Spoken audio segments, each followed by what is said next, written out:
Is that artistic? Ah, ach so.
Crazy, insane.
Hello， 欢迎来到赛前采访，为大家邀请到 FunPlus 的大一选手 Shadow， 欢迎 Shadow 跟大家打声招呼。Hello， 大家好，我是 Shadow。那今天也要面对到西安 WE 了嘛？他们现在正在连胜当中，可以说气势正盛。你觉得今天面对到他们哪些部分需要着重的警惕呢？感觉 WE 最近打得挺好，然后他们现在的野辅节奏玩得很好吧？那其实也相信登峰组的每一场对决，对于队伍来讲都是一个进步学习的过程。最近也和不同的队伍都有所交手嘛？你觉得有从各个队伍身上学习到哪些东西可以运用到自己未来的比赛当中呢？主要打了这么多强队，我感觉他们的拉扯都是做得很好吧，这是我们值得学习的一部分。好的，也希望看到你们在赛场上的良好发挥。我们等一下再见。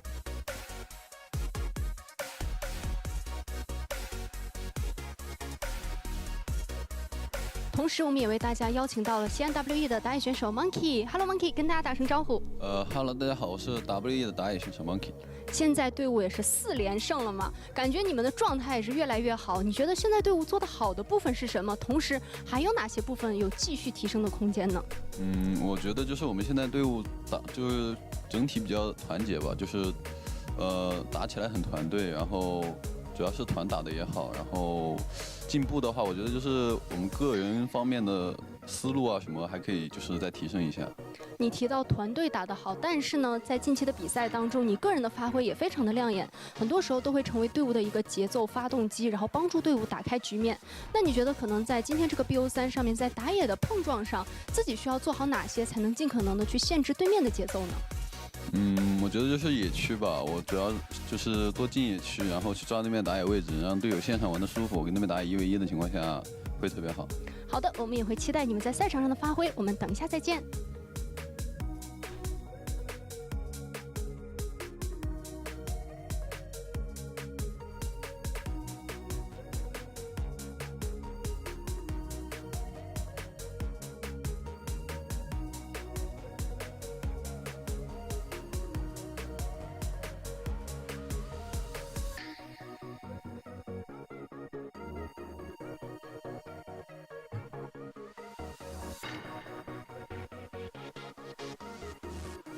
Tierbach ist now Brandenburger Tor und Bundestag, ja?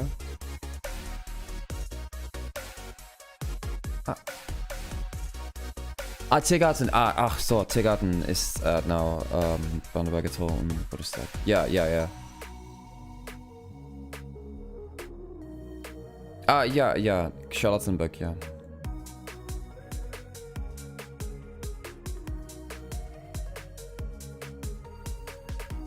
Die Mauer, ja. Und Ost und West.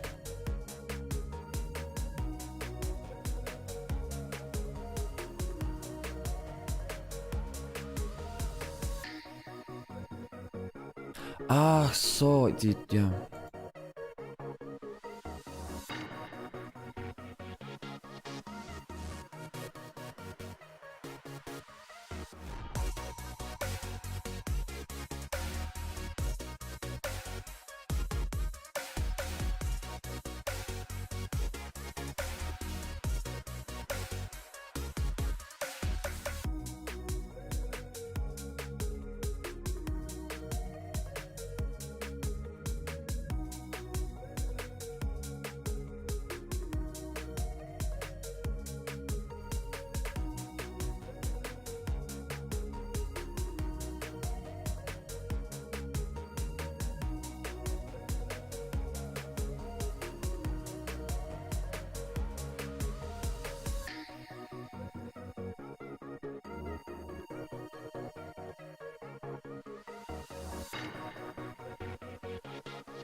观看2025英雄联盟职业联赛第2赛段，您可以通过英雄联盟客户端找上英雄联盟及英雄联盟赛事官网 LPL.QQ.com、虎牙直播、斗鱼直播、哔哩哔哩直播、咪咕视频、腾讯视频、腾讯体育、新浪微博、微信视频号进行收看。电视机前的召唤师可以通过百视通平台收看全程赛事。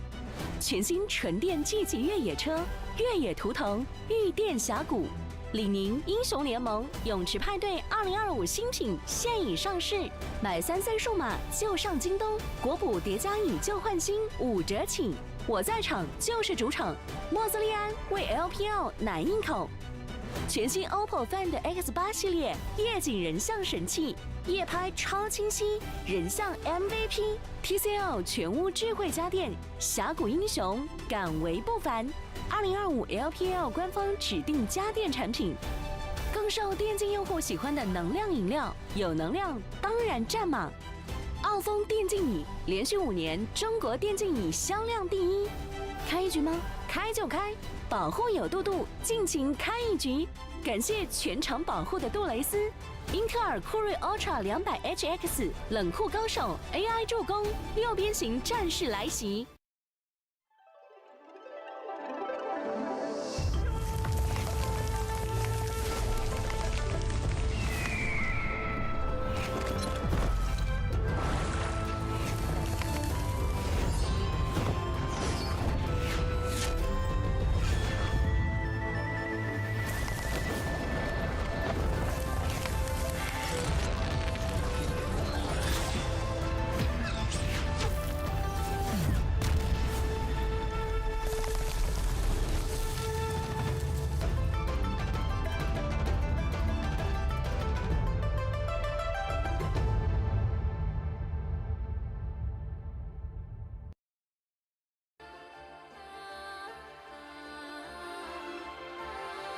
欢迎来到2025英雄联盟职业联赛第2赛段，这里是西安曲江电竞中心，让我们有请双方对阵战队。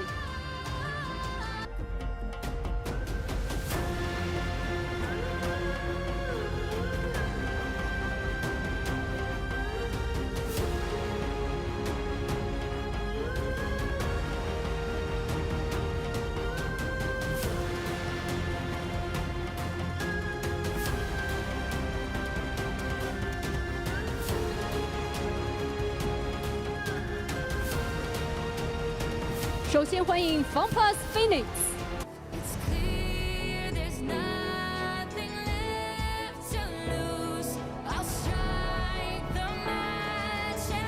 上单 Share， 打野 Shadow， 中单 Care， 下路 Awesome， 辅助俊伟。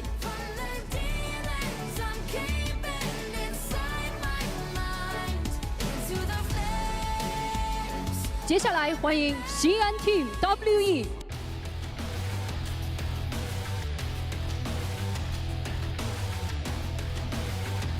上单 Cube， 打野 Monkey， 中单 Caris， 下路 Taeyeon， 辅助 Vampire。LPL 第2赛段组内赛第6周第1日第1场 FPX 对阵西安 WE 即将开始 ，LPL 5位竞巅峰。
碾碎它。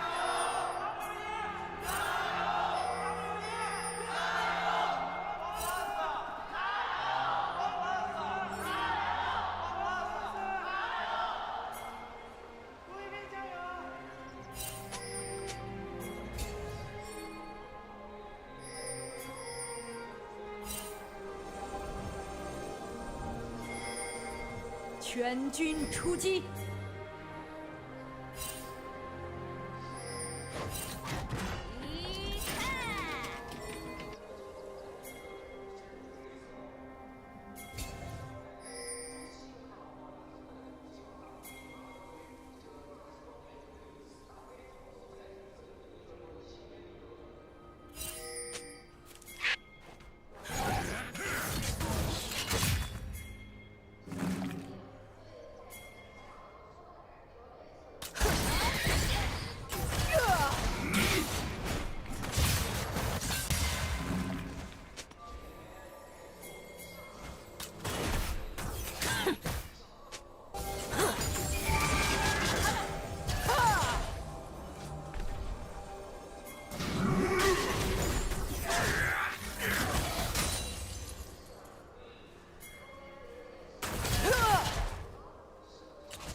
新的知识。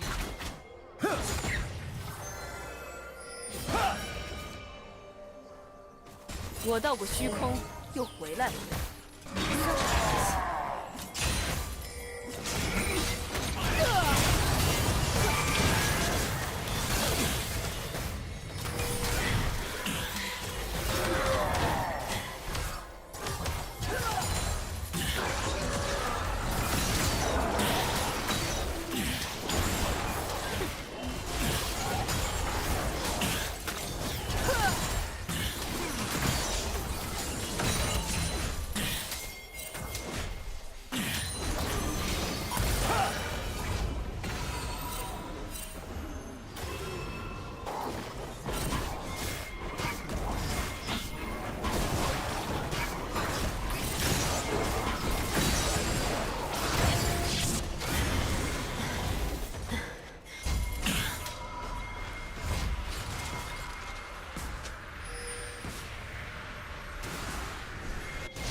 和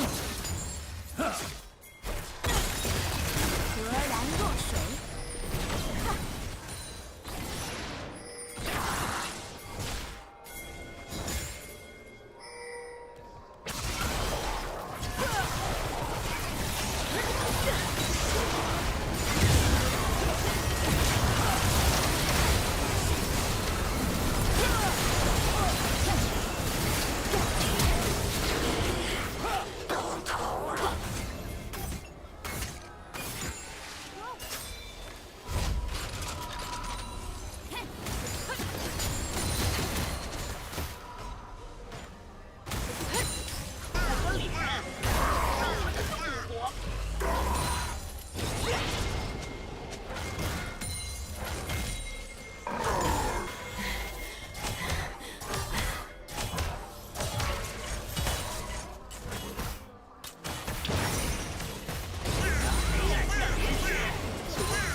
我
塔镀层即将脱落。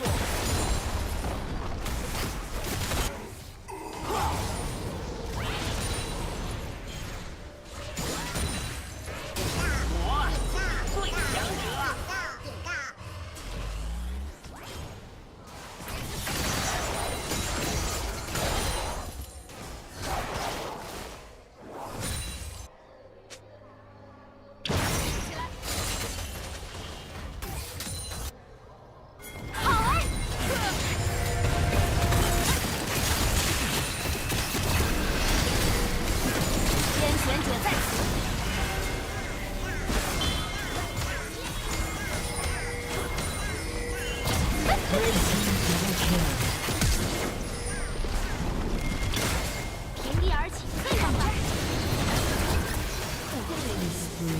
辜负了你，自投罗网。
Red team has scored an ace.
谁？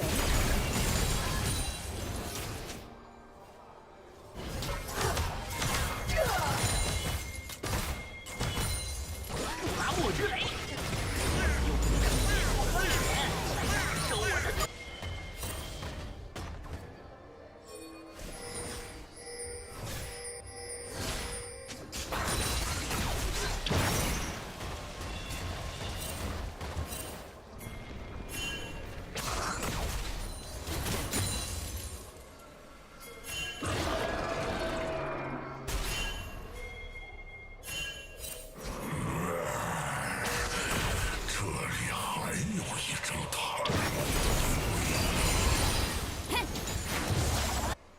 涡轮震荡飞弹。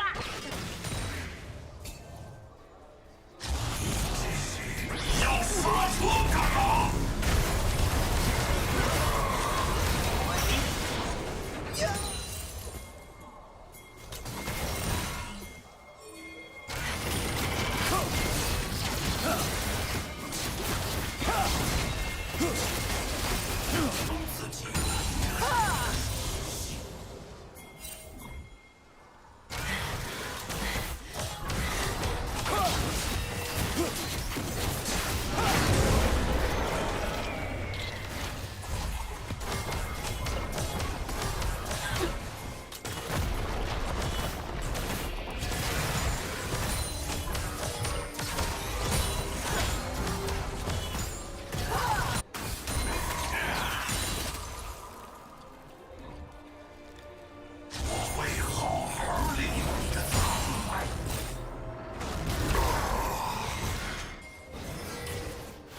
传奇之舞。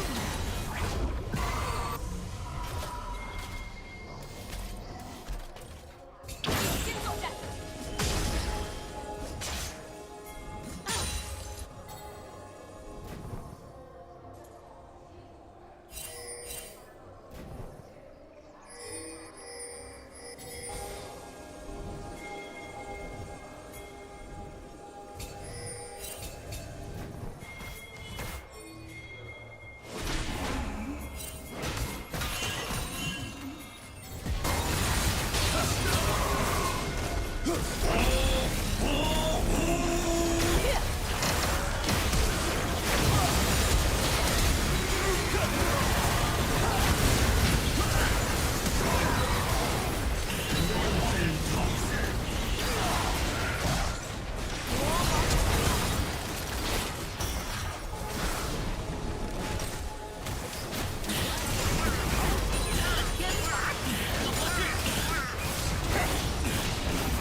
Guess who's done learning German? That's right, it's me.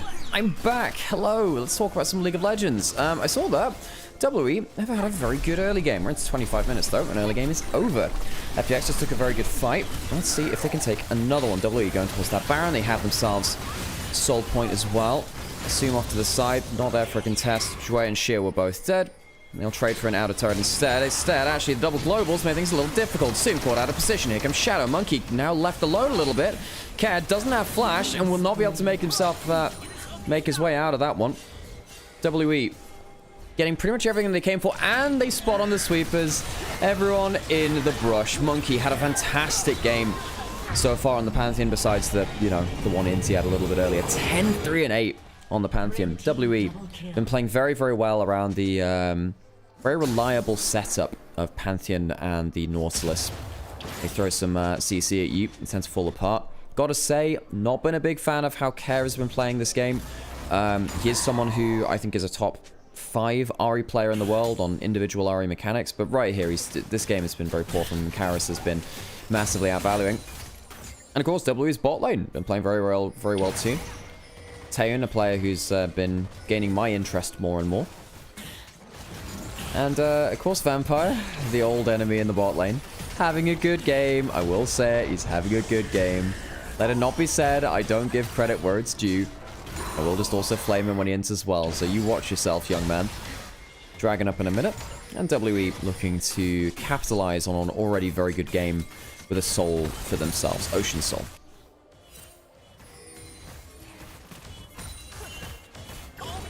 Right, I need to go figure out some chats on the other sides. Oh, hang on a second, flash forward, Vampire missing the hook, but still has his ultimate. Crash down over the wall. Vampire trades flash to flash, but if you're trading flash with a carry, I think that's always worth it. See him on the Kai'Sa.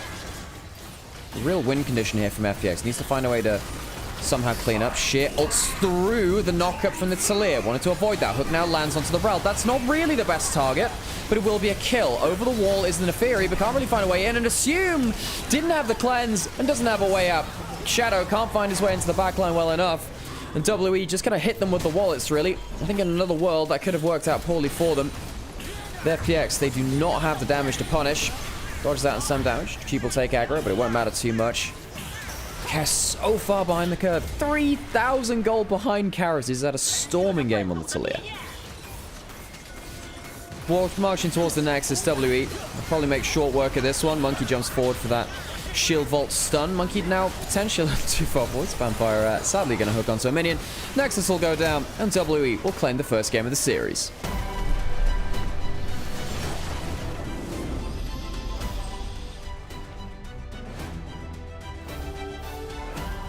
Cap, very poor game for himself. Not used to seeing that on his Ahri, all things said and done.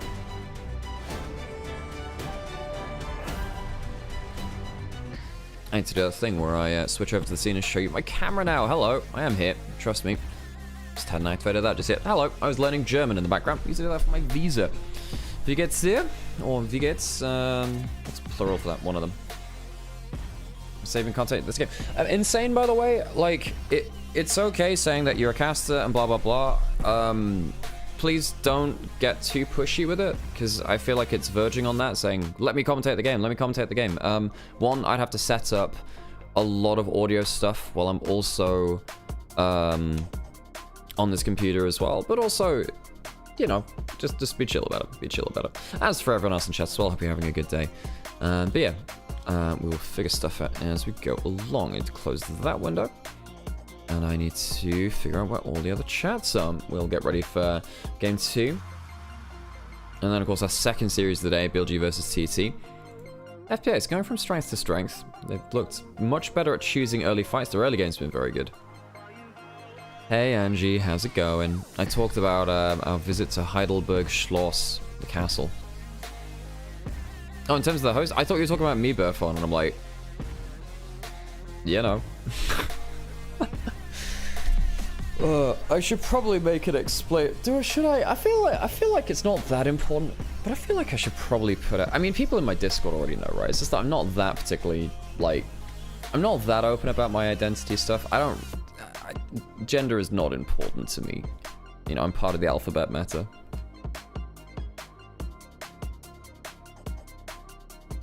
Oh, you commentate LPL and LCK for your region? Do you cast that in English, by the way, if it's for your region? If you're casting LCK and LPL for your region, that assumes that the alphabet mafia, Burfin. But yeah, no, I can't like occasionally I go into someone else's chat and they're like, "Oh my god, are you the long-haired like girl on LEC?" And I'm like, close enough, I guess. Gender is LPL. Yeah, exactly. My gender is LPL fan. Yeah. No worries, Trinity. Appreciate it. Okay, I gotta go put some adverts on. In fact, I have just done that on Twitch. I need to get myself a coffee. And then I'll leave you with the highlights. I'll be back soon, folks. Just gotta get myself set up to make sure I'm not completely out of energy. Back in a second, folks. Oh, Russian caster. Yeah, CIS kind of went boom, didn't it? I had some friends who were casting there for a little while. Leave it at the highlights, and I'll be back soon.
Insane, by the way. Are you a colorcaster or a play-by-play, or both? Out of interest. Thank you, Flanken, by the way. Flanken Gods, the flanking god, I'd imagine. Okay, I need to get some words on stream up as well, don't I? That'd be good to do. Maybe I should do some Pokerogue in the background again at some point. I'm trying to think of other stuff that'd be fun to just do in the background.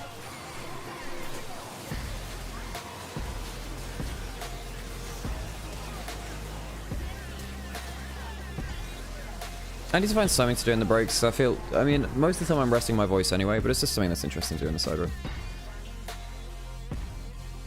We can do this in a bit, because they're going to bring up MVP in a second.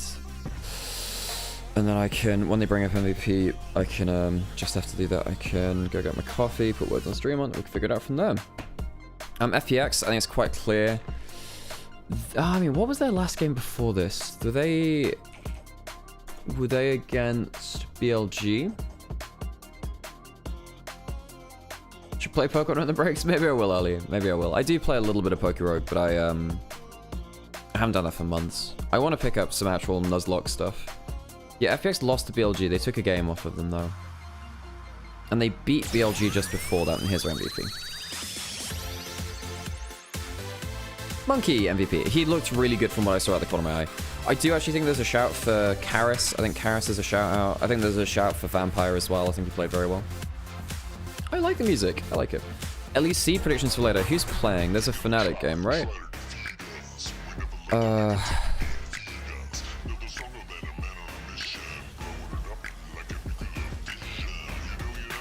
Equals down.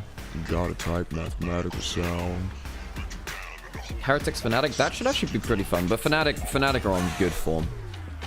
So I think Fnatic beat Heretics, but Heretics might have an interesting early game. Their early game is good. And then SK, I think they're dead in the water right now, so I think MKOI probably trashed them based on current form. MKOI looked good in Madrid. They were the team to come out of from Madrid to like 2-0 in terms of series. Alright, thanks Amber. Yeah, so I think it's like it might be a 2-1 Fnatic, but I think Fnatic win that series. And then the second series, I think MKOI are much better than SK right now.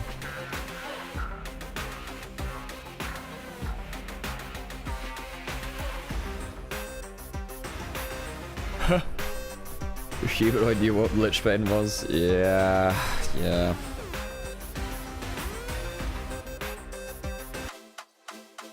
Okay. Let's go play some Words with Friends for a bit, shall we? Have I put the thing on? Yes, pre-rolls off. Okay, let's go play some of this. Leave this, and I'll leave that to you while I go get my coffee.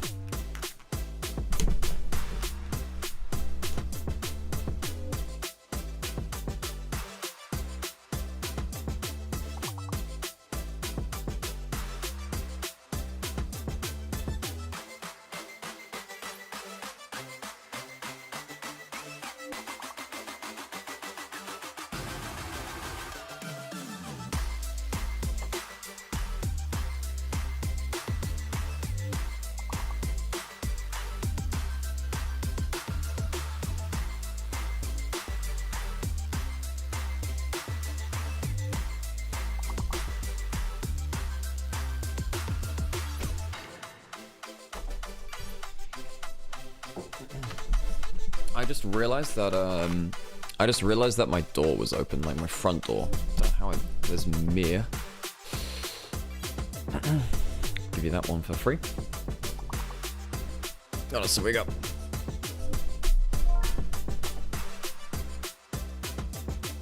There's no A. Commerce, good one, nice. No immerse. More cream. Oh yes. Our favorite mid laner here. Well, one of them. Nice, my favorite.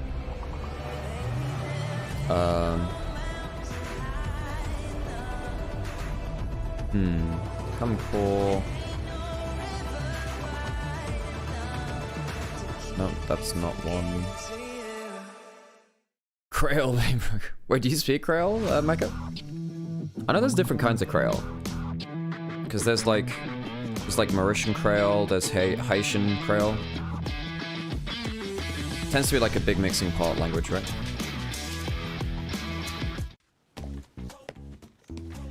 Fair. Oh god, I'm quite tired. Hoping it's a quick day today. Okay. That was level 1, folks. That's as easy as it gets. Is that Unova, the famous Pokemon region? 国补叠加已就换新5折起，打开京东搜赛事预测，赢英雄联盟1000元礼盒。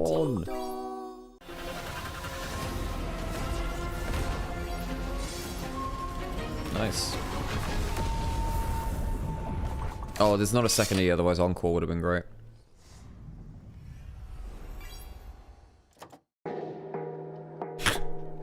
No one type Vor. Verve. The Verve is a great band. Well, I say that they did the Bittersweet Symphony. I can't remember anything else they did, but Sam liked them.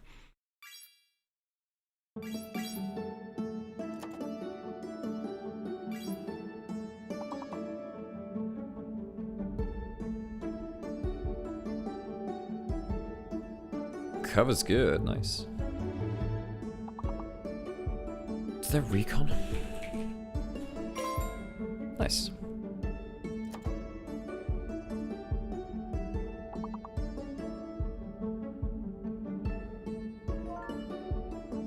Uncover. Nice, nice, nice. Yes, and woo, you got it. I wish there was a way to combine chats for this, but there is not, from my knowledge.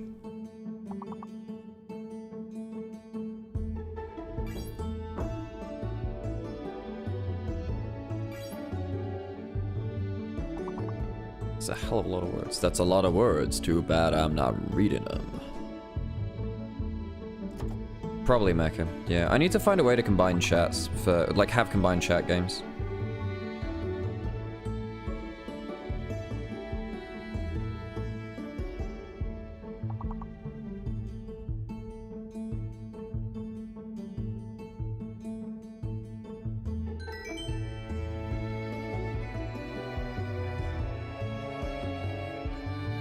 We'll do one more.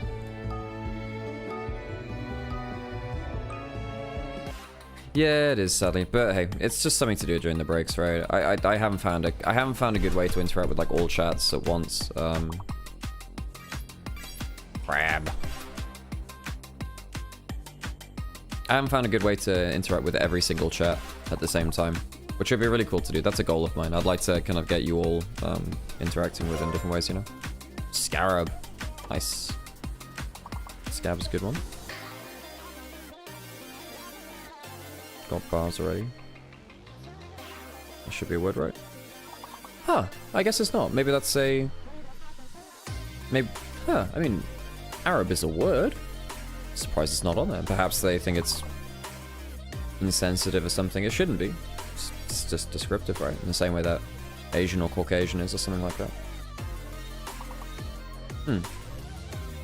Basque needs a K, so it's not that. Cool music. I'm glad that we've got some different music in there. Different vibes. Do we get Scar? Yeah. There's a couple of B's still, unless there's... Good evening, Cool Killer.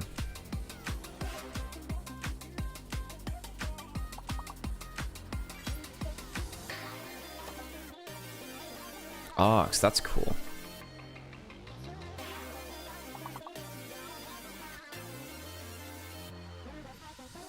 Okay, so what am I looking for in the next game? There needs to be a more stable early game from FPX. WE's early game is good. They have a good early game. They have a very good early game. So you can't just let them run over you in the 2v2 in the way that they did.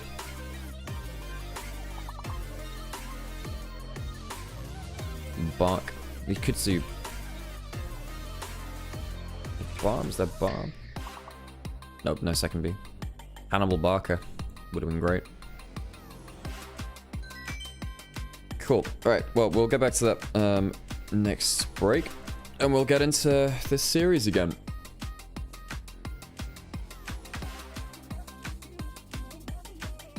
Oh, I'm a little tired, folks. Long couple of days. Even though the games were actually quite short, I've been, I don't know, I just feel like I put a lot of effort into them.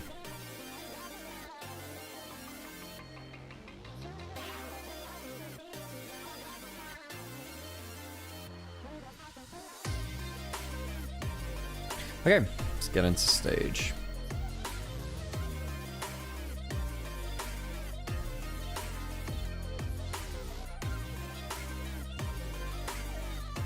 Morning, Omarin. Or Omar, I don't know why I say. Just try to put Omar, I guess, yeah. Yeah, true, Mecha. I'm glad to be getting a lot of LEC days, it helps, right? Helps in terms of money stuff.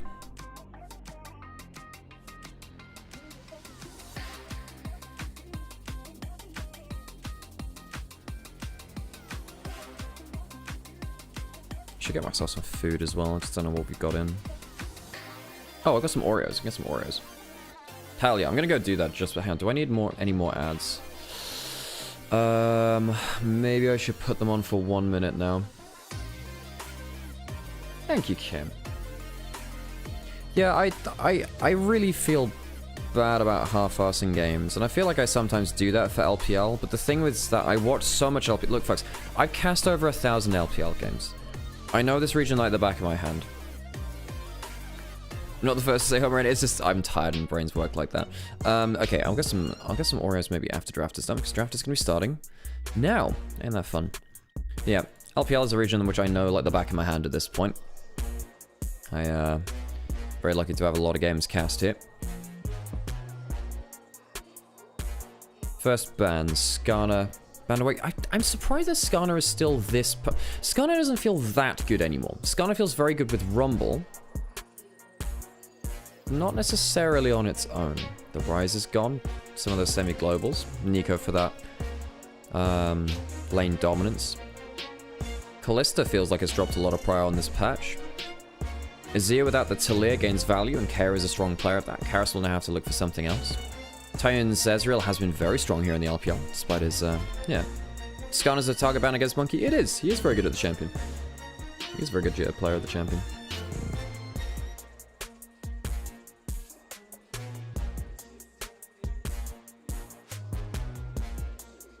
Shit looks like a 10-year-old. There were questions about his age, weren't there?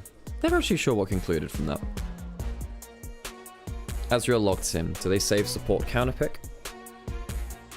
Karis, I think, would be happy in the individual matchup playing Victor into Azir. You know, double long-range carries as well. You can build towards a front line later. Play front to back.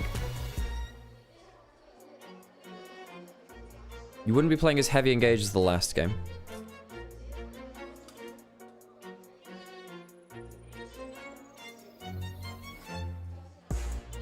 Xin Zhao made his way through. Xin Zhao feels very, very strong right now. And I say that knowing that Xin Zhao is just strong in general, right? But Xin Zhao, I don't think you actually lose anything for picking that champion in the way that you did before.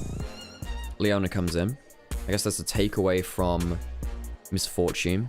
So now you have no Rel, no Nautilus, no Misfortune. Ban out... Well, I was expecting actually banning out the more engaged supports instead of the Braum. Braum less good for the wombo combo of FPX. Unless they feel like they don't actually need to have an... Well, rather WE. Maybe they're just afraid of the MF in general. And they don't think it needs to be comboed up with. Surprised if that is the logic. It's still Rakan. Dwayne could go towards Rakan. Not the best versus Leona. I think Alistar is probably the next one on the chopping block. I'd imagine W removed that. Why do we never see Jinx? We do see Jinx every so often. Whoa, hang on a second. Graves banned away. The hell's been happening in the scrim data? That one's a weird one. Right? I wouldn't think that would be good in this composition. Is it suddenly OP? Is it a... Huh. Okay. Alistar banned away. That one we actually expected, and we called that one out. Rakan now on the table, likely for Dwayne. So, Monkey. Monkey. Someone's got a blind pick. Surely you do that for... You just pick your jungle here instead of blind picking your top lane. I mean, yes, Sheer could go towards the Ambassador. Are you really afraid of the Ambassador? I suppose... Maybe WE are worried that, Whoa! Trundle for Monkey. Typically was pretty good versus the Xin Zhao. Xin Zhao doesn't have that many ways out of a play. If he's in a choke point, you pillar him off. You often force his ult for free. I am very surprised at that. You can also cancel out the Misfortune ultimate with a pillar as well. WE are cooking summon, folks. They're cooking summon. The Rakan is locked in. And that one's much better against the Rakan. There aren't that many resist to play around. Now this is a combo, folks. What you can end up doing is you can Ornn charge, and then midway through his dash, you can put up the Trundle pillar, which is almost, if you time it well and you're well synchronized, almost unavoidable knockup from the Ornn, because you can go into allied terrain, right? Very different composition from WE. I'm quite worried that the bullet time is very, very good versus Trundle if he misuses his pillar. Shadow needs to have a good game. If you don't end up playing well around the pillar, you get a bit blasted. You lose your ultimate for free. I'm going to put on a 1-minute advert for Twitch right now just to extend our pre-roll. Pre-roll being off, rather. So we do that just now. But we have seen occasional Trundle Orns being put together. You put up the Ice Pillar, charge with the Searing Charge into it, and it's an unavoidable knockup. Very, very obnoxious, folks. Trundle Victor's annoying too. You have the Pillar knocking people into the gravity field or sticking them in it. Nasty as heck. So, you guys are going to have to let me know what the volumes are like. I'll turn it down just a little bit for now. You'll have to let me know what it's like when we get into game. And, because, yeah, I've been messing around with volumes a little bit recently. Let's get into it. FPX looking to claw back to a 3-game series, and WE on the other side wanting to close this out 2-0.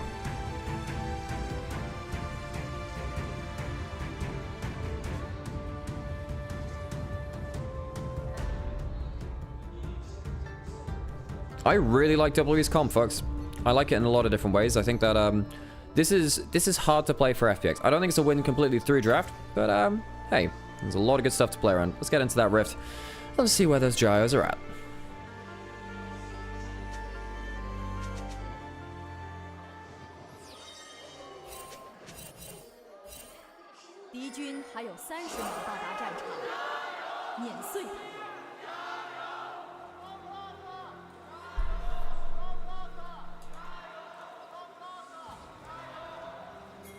Couple of pings around the place.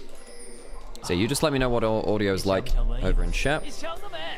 This Trundle has a lot of tools, has a lot of ability rather, to shut down FPX. Like we said, very good into the Shin's outer because you can't dash out of a play, you'd have to dash in. So if he's trying to walk backwards and you pillar him, he often just has to ult or flash, which kind of sucks. You can cancel the MF ult.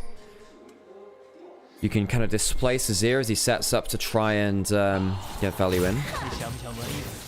Gets a bit of chunk onto him. Guardian on the other side will deny the trade back. Is this going to be a full early invade? Trundle is a very good level 1 champion with the Chomp. Victor coming over as well, and Shadow forced out. WE, I think we praised them for their early games before, some which I've commonly done. Shin Zhao going to be delayed on their clear. Trundle on bot side, splitting the map a little bit. We'll go towards a quick Raptor clear as well.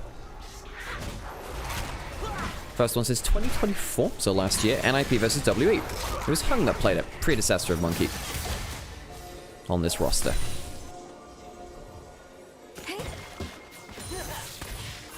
I'm guessing they're going to try the Unga Bunga Trundle side laning split push. I don't think that's going to happen with it in jungle. I think this Trundle, the pillar is huge. It's huge for this kind of comp. For this kind of matchup. Monkey's going to be spotted on those Krugs. Vampire walking over with the bot prior though. Well played by him. Cube took a great trade against Sheer, but he does have Biscuits, even though they're nerfed, to get some extra healing. Cube has the same though. Both of them have Doran's shields to regen through the enemy traits. Repudiate, going to do some of that damage. Now Monkey level 3 on bot side. Do you go for the level 2 dive? How close are they to level 3? They're not going to get it on this wave. How quickly can Joy and Assume put this through? If they hold the wave here, it won't hit the tower. This is the right decision from Assume and Dwayne. It's the right call. It's not going to hit tower now. Pillar comes through. So, double summoners away from Assume. Ignite not dropped by Vampire, so full value out of the heal from Joy as well. 3 summoners down. Monkey's sticking around because they really want to get something off of this bot side of the map. Is anyone coming to help them? No, not right now. Monkey will now walk around the back of the tower. Is anyone coming to help? Shinzao's going topside. We're splitting the map. Cube does have that flash. Wave hits tower now. No flash from Assume. This should be easy kill. Knockup does come through. Monkey will get away with it. Tower's heated up. Ignite is dropped down. Should be a pretty easy auto cancel onto Joy. Double kill over towards WE. And once again, their early game has been very potent. FPX, they should have sent someone towards bot side. You absolutely know someone's coming down towards that lane. Back off with care. Back off with sheer. Get them to teleport into that lane. Losing this hard in the 2v2 is a big problem.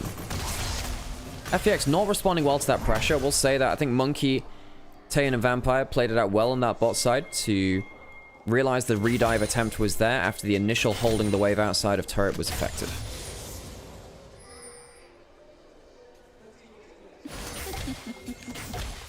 You know, while this was happening, first kill did go over towards Shadow. He's ahead in terms of farm, so there is a jungle advantage, I suppose, in terms of the XP. And Shinzao is a hell of a good champion right now, so it's nice to have him ahead of the game. Cull is in for Assume, which will help him recoup some of that gold he lost in the early levels, but you would have liked him to have lane pressure. No, not going to be the case here now, really. Pings around the bot side of the rift. Trundle going towards top side, Raptor respawn. Tunneler first back for Shadow, by the way. That's a big component buy. It is a big component buy. That item is nasty. Remember, there's no flash for Assume, so there's a chance of a chase down. Combat summoner advantage over to the side of FPX. Yes, they have the tier, which means it's less combat stats for them. Level 4 now, level 4 to level 3. Yeah, Assume and Dre have to be very respectful of the wave.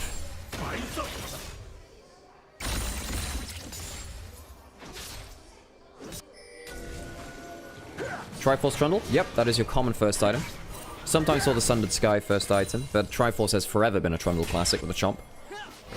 Guess he wants to be winning the 1v1 versus the Shinzao. Potentially even have threat onto champions like the Ambassador as well at points. That being said, you know, even if you ult the Ambassador, you know, I don't think it's the biggest thing ever. The Ambassador can often get away from you with the amount of dashes she has. Did you just say Genji? Firex in Reaper, that's a hell of a name. Wait, is that a Mass Effect thing? Or is that a different thing? Anyway, welcome to the channel. Dragon started, W will be quickly taking that. Mana that Dragon and Grubs, very different timers now. Shadow going towards top side, there is a Scuffle spawning there, but not that soon. Won't get hit level 5 with the Dragon. Is a camp behind, gonna lose his Krugs as well. Assume and Dre needing to keep the wave on their side. No one's coming to help them. Vampire's now going back around the side of the wave. Need to... Now, the thing is for Assume and Dre... where's the pillar? That could be a problem. Comes through. W, great interrupt from Dre. That's the only way they could make it out alive. And then Assume... I don't know, buddy. Just don't walk back and forth like that. Tayo, what are you doing, my boy? Goes down. 80 carries both getting a kill, but Assume just backstep back and forwards, misclipping either side of the pillar, and dies because he doesn't realize how Trundle pillar works.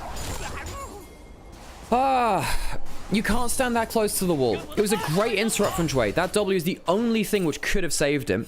And he does very well, but Assume misplaying the individual mechanics. Monkey, well played with the pillar so far, showing an understanding of the pick. I think that Tiamat will be better for Tiamat, press the attack jungle. Does make sense. You go towards the Titanic Hydra later, and you very quickly proc the PTA pretty much instantly, right? Auto Tiamat crunch, or auto crunch Tiamat. I suppose you get the slow off of the thing. That Tiamat was always a big jungle, the Trundle item, allowed you to wave clear and clear through camps very, very quickly. So it's a good shadow. I haven't cast Trundle in a while. I think that the champion has been sleeper strong for a while though. Very good as a counter in some matchups. Very bad if he falls behind. Just offers a pillar and nothing else. No, but that's a good call out though. Good insight. Tayo and Vampire switching up towards top side now, just before the Grub spawn. One of the big things about this current meta, with the different changes to Grub spawning at 8 minutes instead of 6 minutes now, is you do have a bit of an extended early laning phase, which is what we saw here, and it was leveraged well by Tayo and Vampire. Shadow farming up fairly well. Even in gold though, because Monkey's been getting the kills, getting the gold off of kills in bot side. Level 6 for both junglers.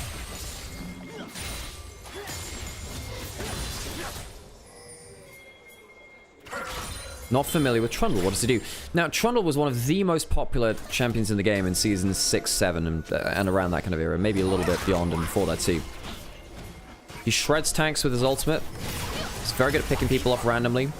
Very good early fighting potential. He is one of the original Gremlin junglers who could just run at you once he hits like level 2, level 3, and make a mess of things. First grab taken by WE. No smite used. Well, smite was used actually, so Monkey does have that down. Shadow could go in.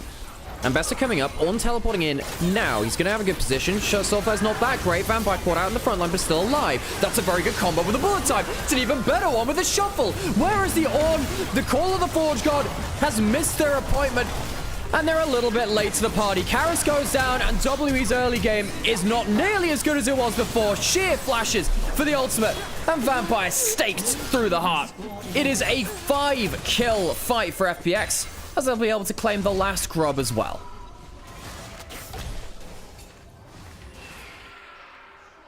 That Trundle, not able to get that much value in that fight.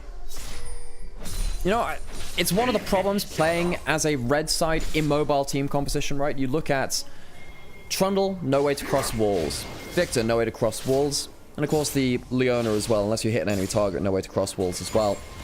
Means that they have their backs against this wall. Shadow steps forward, and there's no way to retreat. Ezreal getting caught in this too with no cleanse is a big problem. Great wombo combo. Great wombo combo. Double kill over towards Assume, who's now cleaned out of their early deficit. Flash away from the knockup. Ornn was too late. Ornn was way too late. This is an awesome extra ult from Sheer as well to clean up the entire team ace. Lots of gold going over towards them. You know, the MF is ahead and has a cult. Jungle is now ahead with the Sundered Sky. And WE, for all their first clear was good, make a big mistake around that fight. Strategic mistake. I'm not going to call out any one person. I think that the positioning was hard. I think that the map state wasn't as good as they thought it would be. Maybe Cube teleporting late. Maybe that's the biggest individual mistake there. But WE just, for once, choosing a poor early fight, which they've been doing very, very well. Normally it's not the early game where they fall apart like that.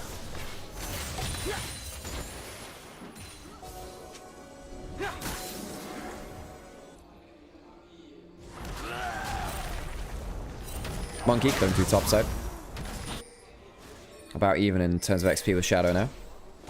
Cat almost towards the Nash's Tooth, so we'll get much better at killing towers. All that effort put into bot lane just for MF to press ult. Yeah, there was no pillar to close off that ultimate then, was there?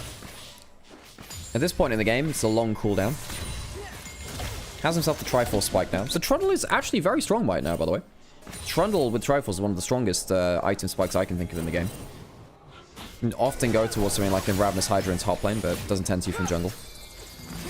Most likely going towards Sundered Sky.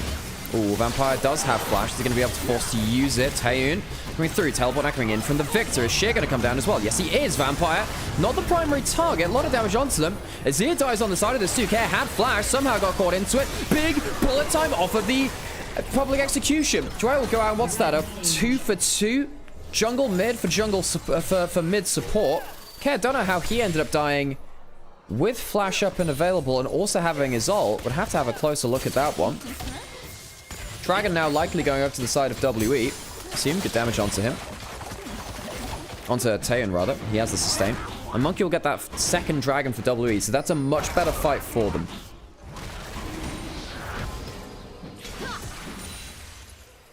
Rockstar, what the hell? Greetings from South Africa. Cool. You know, I've never ended up getting to that part of the world myself. My parents went there not too long ago. It's a very beautiful country. Also, quick shot as well. Chat to him every so often. It's fond memories of the place, of course, growing up there. First item now hit by almost everyone. Carrot's going towards the Blackfire Torch, by the way. No Roa Victor on this patch. So what happens here? What the heck happens towards the Azir? Was this the Trundle Ornn combo with a knockup? Does he just get... yeah, he just gets blasted. He doesn't flash anything. He doesn't go towards the shuffle over the wall. Care bad positioning in towards that ultimate. Towards it in regards to the... No, the approach to the fight, not in terms of the ultimate. That was just be throwing out an extra word. Care need to have more care? Exactly. You'd think by writing it on his name, he'd remember it a bit more. Like, you know, sticking a post-it to the fridge or something. Assume about to hit... Cult completion. FPX still ahead in terms of gold. 2k up. Sheer's been getting a lot of value out of these fights. And WE don't have the best ability to side lane. You know, they don't have... The only way they really play side lanes very well is by collapsing with Vampire and Monkey onto a side lane. Quite hard to pick off the Ambassador and the Azir with the amount of mobility that they have. So I think FPX have a way to play the map a bit wider. W do have the double dragons early though, so...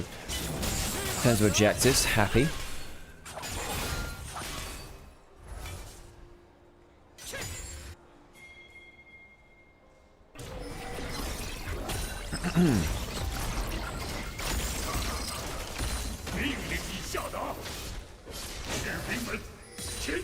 Okay, but the Nash is very happy in a side lane. Victor can wave clear out. And assume, can't really do much in this mid lane hit. The clap emote.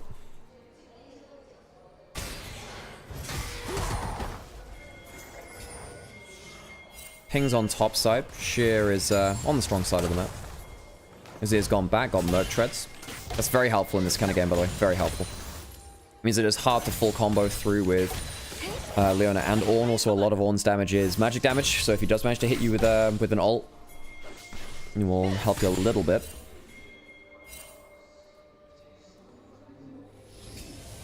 Been very impressed with how Assume has been able to combo up with his ult since Misfortune. I think this guy has been one of the better MFs within the LPL. I don't love every AD carry on it. I think it does hide some of the skill that you can have on AD carries. But I think Assume's been getting good value out of it, so I care much less from his perspective. Okay. Clearing out through bot side. Presumably going towards Leandry's second. I think he's likely to go Leandry's into Zhonya's. Assume's walking up the river. I don't really think you take this fight. There's actually a chance that Sheer ults back here and potentially gets him into a bullet time. Herald spawn. Teleport in from the Azir. Teleported in from the Ornn. Everyone contesting over every objective right now. This is going to go down without a fight. Vampire now well out of position. Yes, the Ornn's coming through, but how much are they going to get from this? A lot of your cancels now for the MF are now down. You need a pillar and that's it. 3-man ult, but it's cancelled by the pillar. You don't have that pillar now. Where is the Azir? Where's that damage? Karras goes down. That's a big amount of damage with WE. Off the table, the shuffle comes through. Sheer caught out in the back end of the play. Maybe he needs a little bit of help. Where Shadow jumps over the wall, uses the Sundered Sky. That healing is frankly obnoxious. Shadow even gets out of the Brittle proc. Cube flashes forward, but he can't even get a clean kill. Tayan is over the wall. Ends up being a 3-for-1, and FPX get the objective. The engages from WE are not well timed. See that Vampire's trying to get the you know, good front start to the fight, but clearly the follow-up is not in range. I think Cube and Vampire threw everything at Assume. They didn't get that much value. Assume then forced the pillar out from Monkey, which allowed the melees of FPX to play out that team fight a lot more cleanly. Dragon now in 30 seconds. W would love to fight for that one, but losing all their big summoners, that's not looking great for them. Vampire's well out of position. You shouldn't be walking up like this. Not while his team's so far behind. I think that sometimes Vampire can struggle to realize when a play's going wrong on the fly. It's a very good pillar for Monkey. We did call that out as being a very important thing. Problem is, you don't have the pillar. Ah, Monkey tried to flash forward for the extra kill. You don't have that pillar for the disengage. Shadow, there's so much healing. Oof. Cube has to flash for the final kill as well. Play in the top side. Sheer doesn't have his ultimate. Assume's here. He doesn't have the bullet time just yet. And here comes Dway. Over-engage on the side lane. Assume for some reason walks into melee range of a Leona and a Trundle. That one is one for review. Not sure about that one. Sheer does die in the grand scheme of things, and because Assume walks into melee range, can't fire back the damage. WE will give up Dragon on the bot side. They will take themselves to turret on the top side. Wave clear ultimate coming through from the Ornn. Nash's is still doing good work on this bot side, though. He won't actually save the turret. Cap gets that ultimate, but Cube has himself a W to go unstoppable. Unstoppable, by the way. Not sure that'll really help, though. This means he doesn't have it for the Xin Zhao afterwards. So, kill tower on one side, and a kill tower and a dragon on the other. Herald now summoned bot side. Get a bop on towards the bot lane inner turret. Tayan is actually now ahead in gold, by the way. 4 kills, all things said and done from the early fights. Herald took off most of the HP from that inner turret. Surprised that people aren't using the Herald onto the mid lane turret to break that open more. Seen a lot of it in side lane on this patch. Plants being claimed across the place. 12 to 13 on the board. So what happened here? Pillar went in towards Sheer. Did he pop the ultimate early? Did Monkey? No. Stun didn't land. E didn't land. So Vampire... You know what? In another world, Vampire missing those skill shots does end fights. It's the Ezreal that picked it up. I missed that, actually, by the way. You know, Vampire missing those skill shots. Very important there, actually. Especially onto a flashless Ambassador. I know it's a lot of mobility, but it potentially could have turned the play in the favor of FPX if Assume hadn't walked into melee range.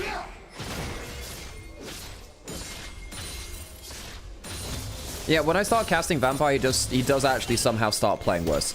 I saw he was playing well in game 1. As soon as I put my microscope onto him, he starts playing like that. I'm telling you, man, it's the observer effect. Shadow claims away the red buff. Jungle is even enough. Ah, monkeys are going towards Dead Man's Plate. Yes. Common in jungle, I suppose. Feels a little bit bad versus the Azir, of course.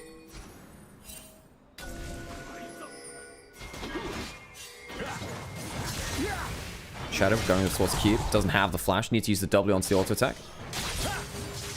Good damage from the Conqueror, stacking from Shinzao. Shinzao does a lot of damage, especially with the Black Cleaver.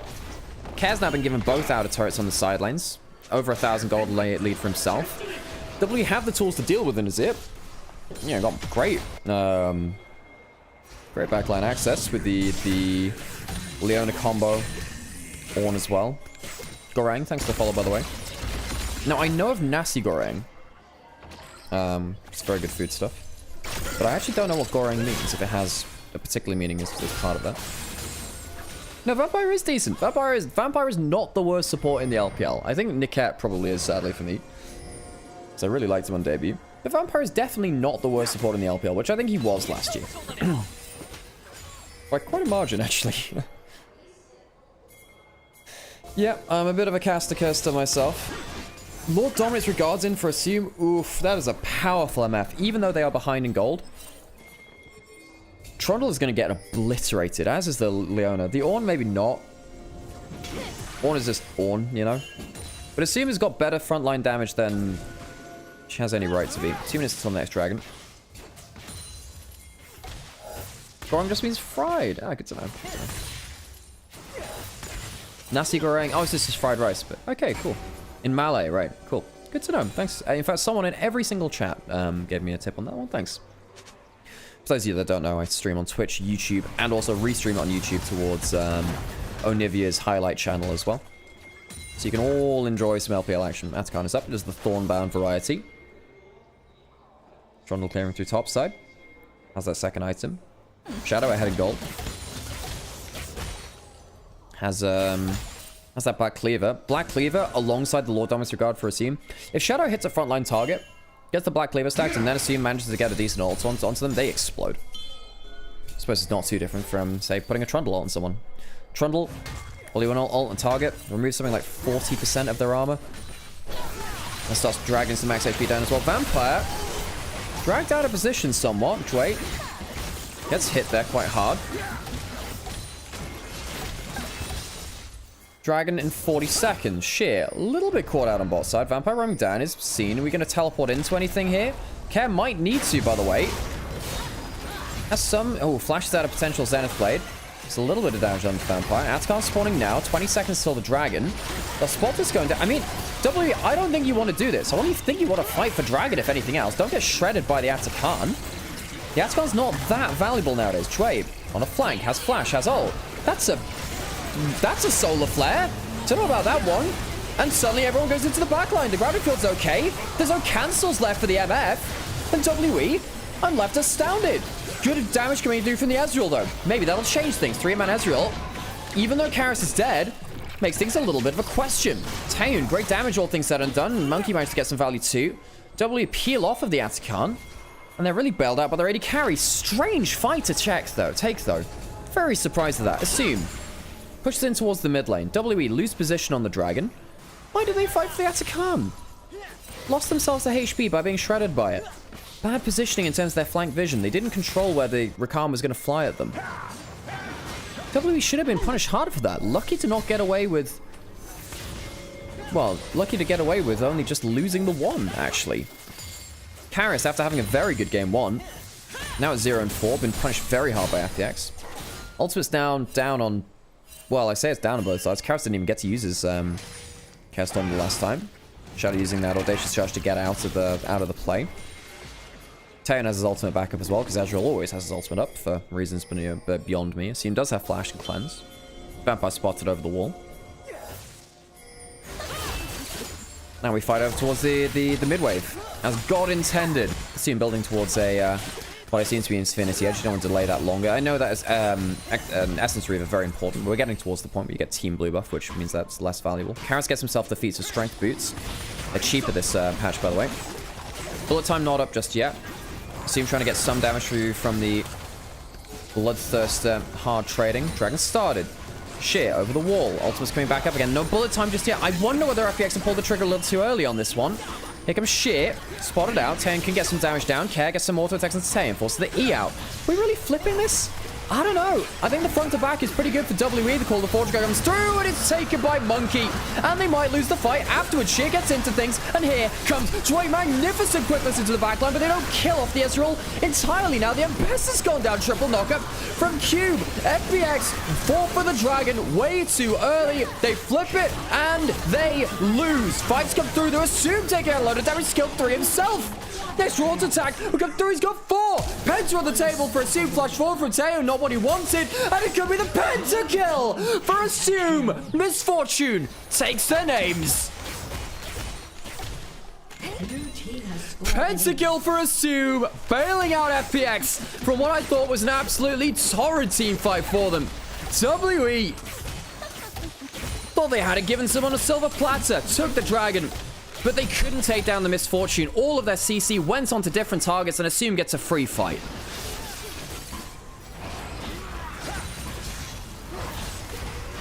Starts with the Dragon flip. Front to back. Normally you'd assume that's a good thing. CC combo works well onto Cat, but it doesn't actually kill him straight out. You know, he has those Moat Treads, gets to remove a lot of that damage. Full of the auto attack uptime from Cat was massive. Does, of course, walk into the knockup after that point. I guess kind of stuck into that melee range. Should have chosen his positioning around terrain a little better. But then, you know, all of this damage goes down, and it's not onto the MF. MF gets a quadruple from this. Assume. No, would have died, I think, to an extra Q coming through from Taeyeon. Taeyeon jumps forward and dies. Pentakill for Assume. Hell yeah. Atkan now up and available. He's 1,000 gold ahead. FPX, yes, they are down against that Mountain Soul point, which is a problem.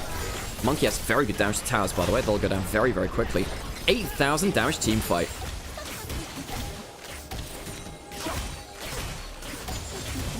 I ran out of breath a little bit in that pentakill call.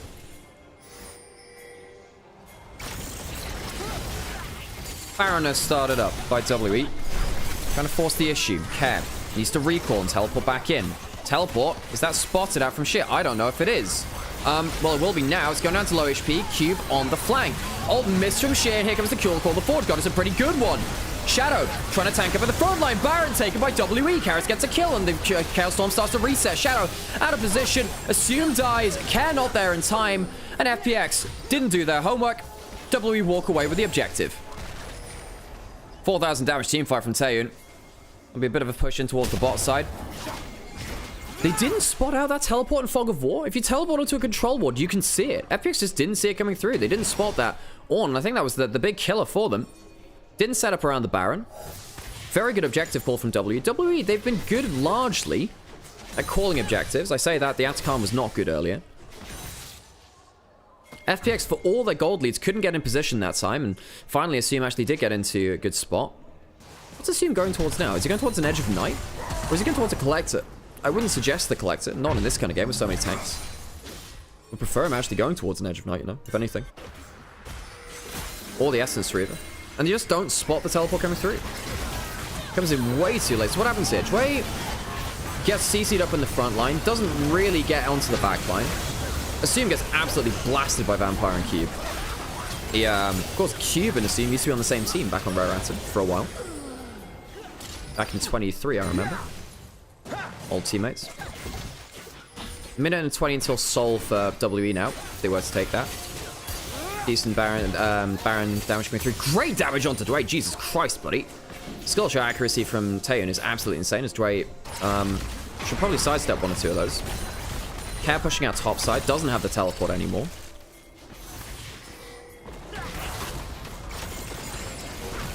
I've no idea why FPX played that team fight out of the way they did. Keep teleporting in. You should be able to see that in the Fog of War. Doesn't manage to get that much value. Taeyeon, very good aim on the Ezreal again, by the way. Pushing in as a 5-man unit on bot side. Care recalling. Choosing to give up a couple of towers. I don't think they would have been able to wave clear this anyway. Ship does have ultimate. Only slightly ahead of Cube, though. He's starting to give those upgrades to the rest of the team. 3.5 items for Taeyeon, who has himself that Shojin. Now if he hits 2 Qs, he is basically reset. Inhibitor down on bot side. 20 seconds till Dragon. No teleports from... Well, there is a teleport from Sheer, but no teleport from Care for him to reset if he wants to. Has that Void Staff, which is very good damage. Doesn't have something like a Zhonya's, though, to avoid the engage. Taeyeon trying to proc that W. Here comes the ult. Seems fairly safe here. Not a good ult from Cube. That's bad. No combo up with it. Does that in a bad positioning. Sheer will take that vision cone. Helping achieve some kind of vision here now. Taeyeon trying to get some poke down. Has been fairly effective at it so far. Good ultimate coming from Taeyeon. Shadow has himself the GA. Good pillar. Very good damage onto Shadow. A little bit from Karis, a little bit from Taeyeon. Has himself the GA if he wants to stick around for a little bit. Dragon now getting started. Shadow should not be face checking this. Why are we pushing in mid lane so hard? You are giving up Mountain Soul? But they just used the Ornal. What? They're going to take a mid lane in a turret, but trading that for Soul is not worth it. Not into the tank front line. The Ornn getting so much value from Dragons because he already gets tons of extra resist and HP from upgrading allied items. I don't get it. FPX's approach to objectives has been so poor this game. The Baron, the Soul, feels like they're just getting a bit panicked. On the other side, you know, Monkey just goes up to the objective, kills it down very quickly. Monkey going towards the Spirit Visage third, by the way, so extra healing. Sheer, once again pushed up on a side lane, and W want to see if they can force something onto it. I don't really think they can do that much here. I mean, I guess Leona is coming through. She needs to be a little bit careful. Gets out safely, buys up some time from the enemy team. Kara's recalling now. Now he's teleporting to the inner turret. Why would you use the teleport like that? That is such a waste of teleport. Do they think there was a big fight happening? It wasn't a flank teleport. Don't think it would have changed that much. Maybe it helps, and it doesn't help them save the mid turret. I suppose it does to a certain extent, but not that much. Some damage from Kara over the wall. Ultimate coming through. Assume flashes out. Sheer goes into the backline, catches onto the biggest target. It's a huge bullet time as reality stands still just for a little bit. 3 down, 4 down. Cube the only survivor. I miss a few words. WWE, you're missing a few HP bars. FPX find the fight that they were looking for. An EDG emote from the early years. Cube trying to teleport back and will do so. But they're pushing towards the mid lane. I wonder whether FPX think they can finish the game. I wonder if they think they can. 30 seconds on the carries. Assume as the Bloodthirst to keep healing up. I think they should go for the game end. I think they should try for it. 15 seconds till Vampire. 1 minion left. But they're not pushing heavily. Waiting to see if they can delay the wave a little bit. Now it's stacked up. Coming in, full and foremost. Teleport coming in from Sheer. Cube, very, very tanky. Is he tanky enough? Vampire's pretty tanky too, but can he really do the damage he needs to? Get some CC down, but it's not under the turrets. Trying to clear out the wave, ulting the wave, and Taeyeon's alive. 1 tower is down. Taeyeon, how much can you do? Shadow has a GA, towers are down. He's doing a lot of damage. The Ezreal needs to clear. Care has the Nexus, hitting the Nexus. Sheer comes back alive as well. Couple more autos and they can't finish it. FPX, they screw the Nexus kill. Taeyeon gets the triple. It's teleported to the base. WE, and then Nexus to Nexus will win the game. How did they mess that up? WE should have been brought to 3 games. But a messy ending from FPX as they think they can close the game will lead them into a 0-2 as well.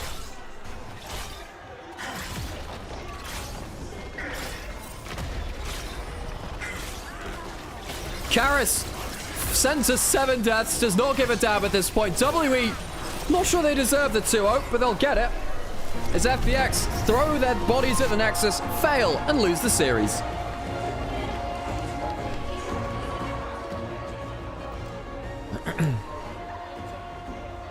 I will get hydrated. God, my high energy casts in this game were pretty bad.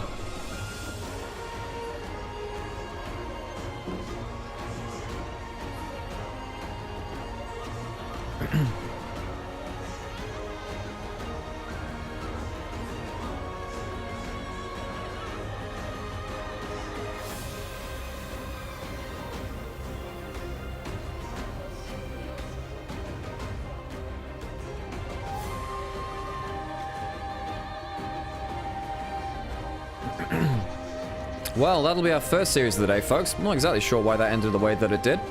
FPX now sent to 4-7 in terms of series. WE, I think clearly the better team. Clearly the better team. terms of who I think comes away as the MVP from that, has to be Taeyeon, right? I think that Ezreal was absolutely clutch. Someone in Anivia chat saying, why is Daniel Radcliffe commentating? Or rather, why Daniel Radcliffe is commentating. Is commenting, rather. Yeah, well, I don't know if you've ever seen more than... There's actually only one English person alive at any one person. Is that meant to be funny I'm British? Well, it could have fooled me. Could have fooled me. But yeah, no, FPX really throwing away that last game. Really feel like they had a really big chance there. Maybe the delay... I know why they stacked up the wave on the inhibitor, but if you're going to try and end the game like that, you must... I think you have to kill the Ezreal. I think you have to kill the Ezreal instead of going straight towards the towers, really. Your accents are similar? No, they're not. No, they're not that similar, Kazel. Daniel Radcliffe is much more London. I'm from Midlands. It's a very different part of the country. You know, I like Daniel Radcliffe. I think he's a good guy. But, no, we actually have quite different accents. I'm from around Nottingham, and you can tell that I don't pronounce hard T's and D's as much, so I say Nottingham instead of Nottingham. And whereas Daniel Radcliffe is much more like RP, Queen's English, right? The stuff that you learn at drama school. Or if you grew up in Cambridge or Oxford or something. No, my voice doesn't sound like that, Monica. Also, Harry Potter sucks, so yeah. Oh, God. Read better books. Well, I guess in that case it wouldn't be a book movie anyway. Anyway, I'm gonna go have a break. I'm gonna go put some pre-roll on. I'll leave you with the highlights, and I'll be back in a minute.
Oh, well, that was a base race of all time.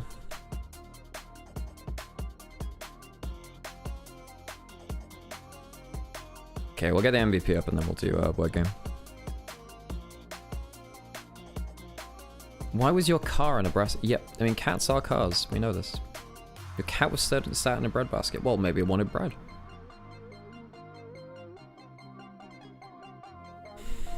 FPX winning all of game 2. I mean, they lost Baron and they lost Soul, so yeah. But at the end of the day, I think W were much better strategic around objectives on the whole. Cube MVP? I would have given it to Taeyeon. I think Taeyeon deserved it. Cube was actually late on a TP towards Herald, was it? That really went wrong for them. Or was it Grubs? I'm surprised it's Cube actually. I think it should have been Taeyeon.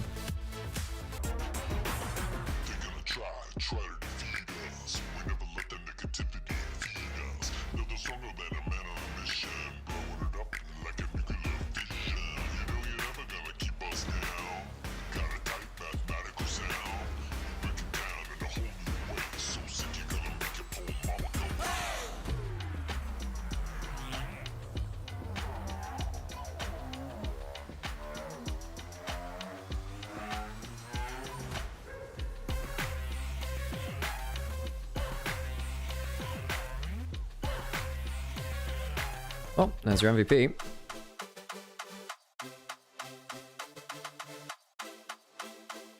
Put on the word game for you. iPad baby time.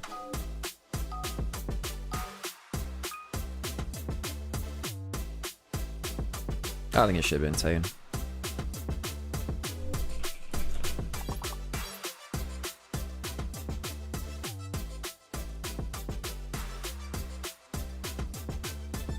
Ramen should be on there. Weird.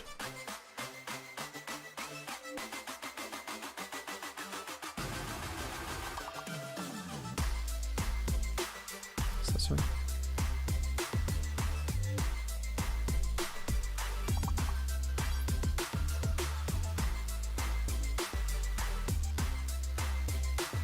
Is that a word? Nope.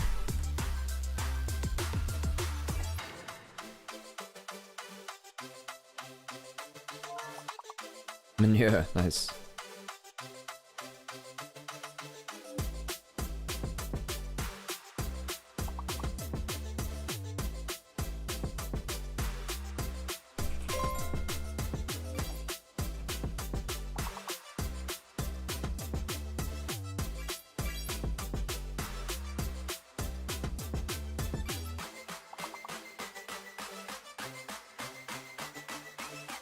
Yeah, yeah.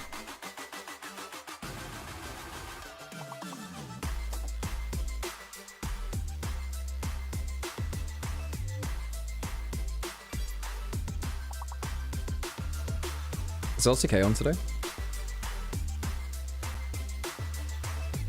No.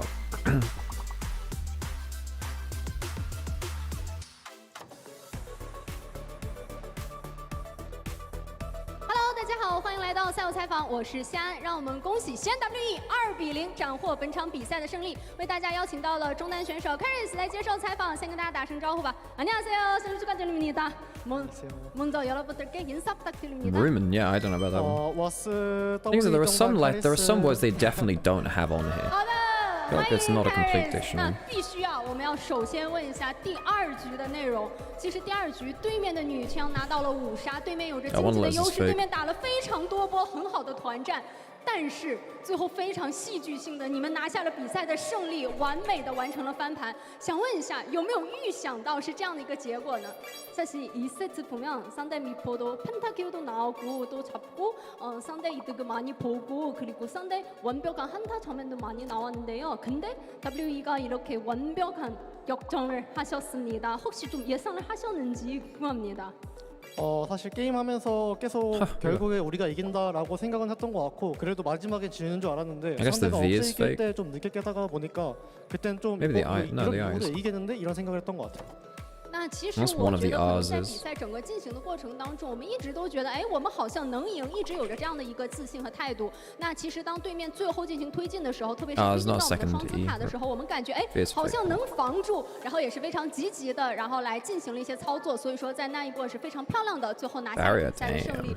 那在今天2比0拿下对手之后，现在西安 WE 已经来到了5连胜。我看很多小伙伴们也是在调侃 WE 的下一次胜利又在今天。所以说也想问一下，你对现在整个西安 WE 的无论是展现出的竞技力，还是说现在大家的一些表现还满意吗？有什么样的想法？ 오늘도 이기는데 5연승을 달성하셨습니다. 많은 분들이 WE 승리가 오늘 또 있다 이런 평가가 많이 들었어요. 혹시 지금 팀의 분위기나 경기력이나 퍼포먼스까지 혹시 만족스러우셨나요? 어떤 생각이 있으세요? 일단 저희가 연패해서 좀 흐름이 안 좋았지만 그래도 분위기가 좋아서 이길 수 있던 게 좀 컸던 것 같고 그리고 한 번 이겨서 흐름을 탄 게 되게 중요하게 작용했던 것 같아요.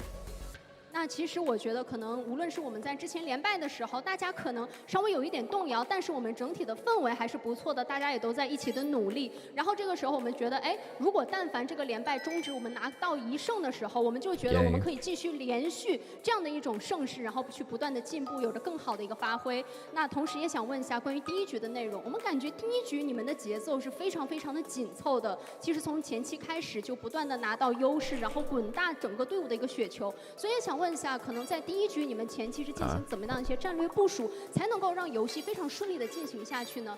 사실 1세트 초반부터 WE가 이득을 많이 보고 결전도 많이 나왔는데 그 결전을 통해 스노우볼을 이렇게 빠르게 굴렸습니다. 혹시 1세트에서는 어떤 부분이 집중하면서 초반부터 이렇게 잘 풀렸었나요? F is fake, right? 저희 팀 같은 경우가 다들 교전을 되게 잘하는 팀이라 생각해서 좀 교전 중심의 오더 같은 것들을 좀 따르는 편이라서 그런 부분을 좀 많이 이용했던 것 같아요. 那其实我觉得我们整个的团队都是对于打架、对于打团战非常有自信的这样的一个队伍和阵容。那我们也会围绕着这一部分来进行一些指挥，来进行一些沟通，然后更多的是围绕来打团战，然后不断的进行交战，来滚起我们的一个局面，打开我们的局面。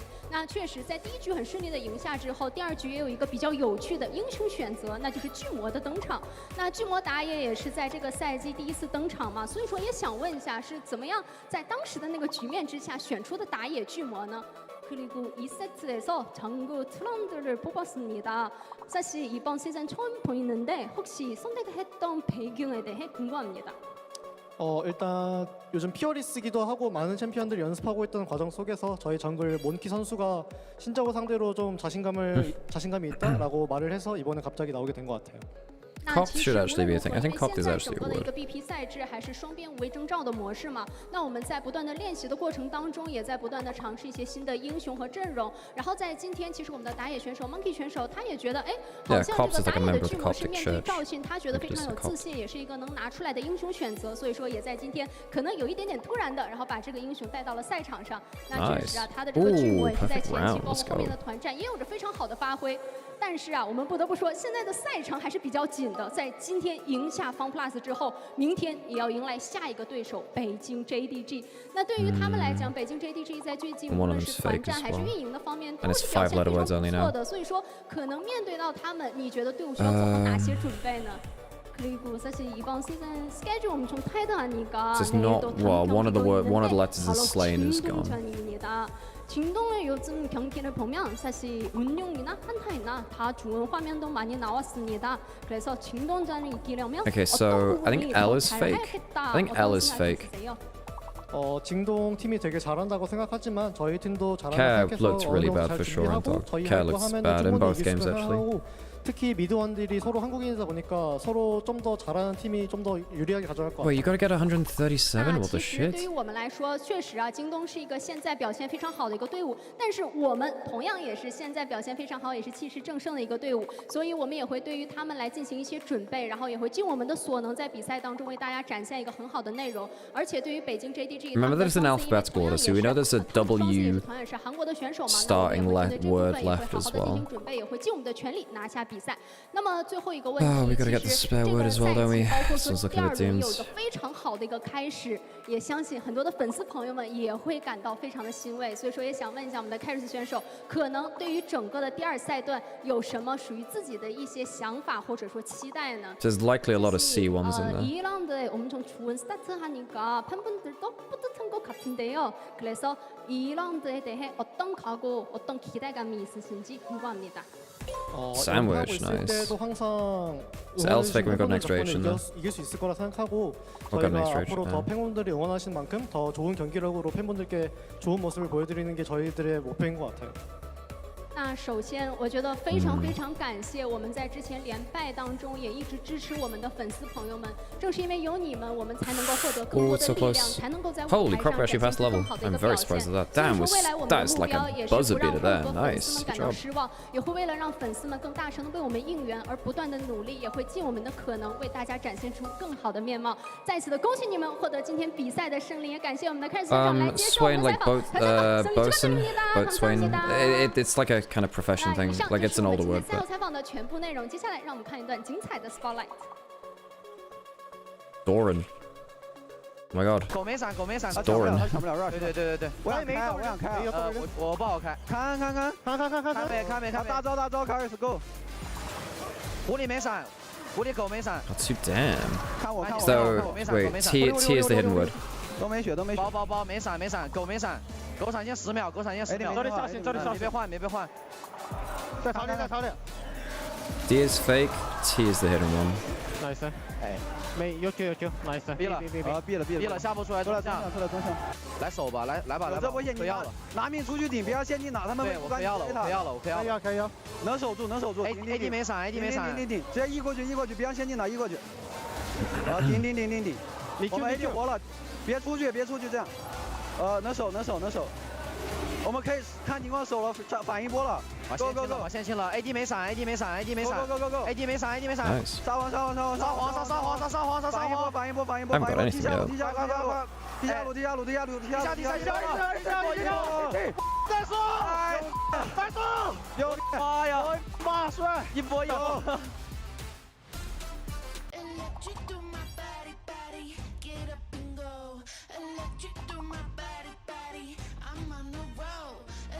It's looking a little bit doomed. I can't think of anything.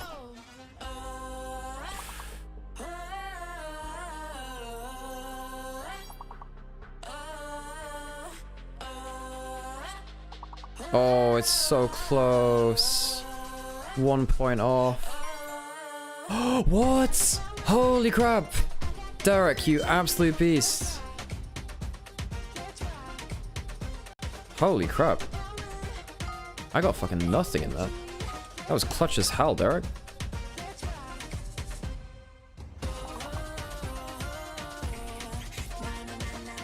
What the hell? That's platform. Jesus, what? And it's... Wait, what? So F is... O is hidden. Oh, Jesus, what? So the words are now... this is just... What?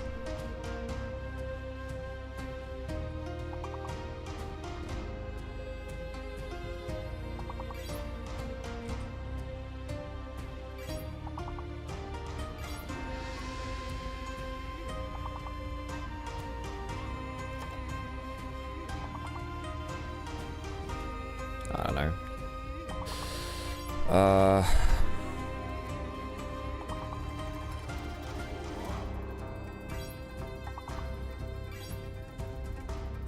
Holy crap, we're actually... This is... What? This is insane. Oh, so you only get the ones which are hidden afterwards? Damn.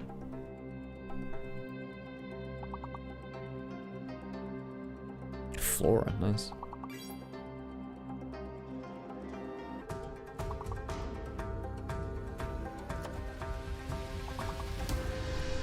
What are the chances TT takes this? Depends entirely on BLG. I think...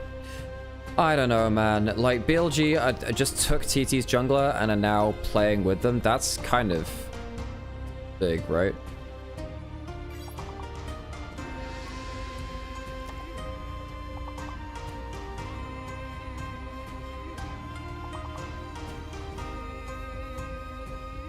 So it's either an M start or an F start, right?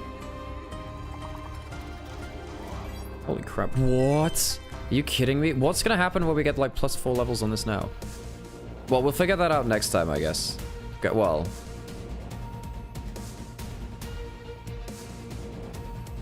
So we're getting to our pre-match of our second game.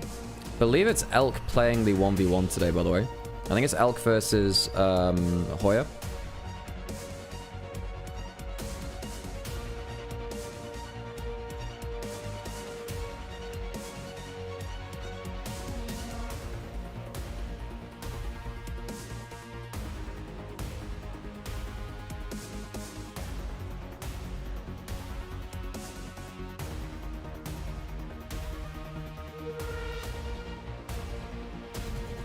Okay.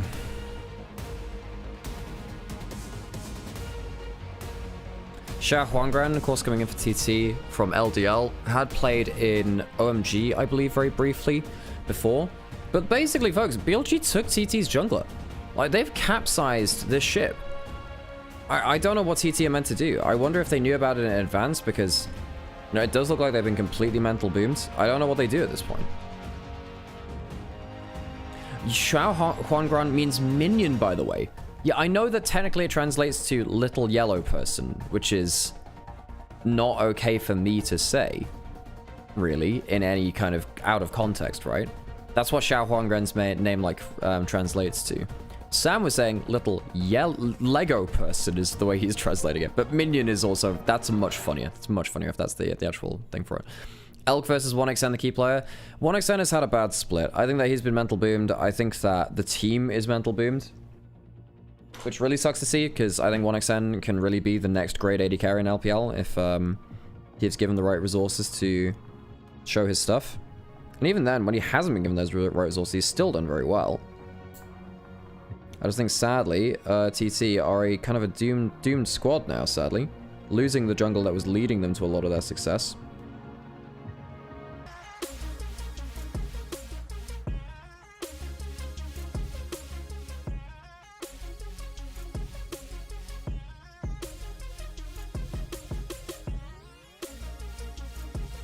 Free 1xN, exactly.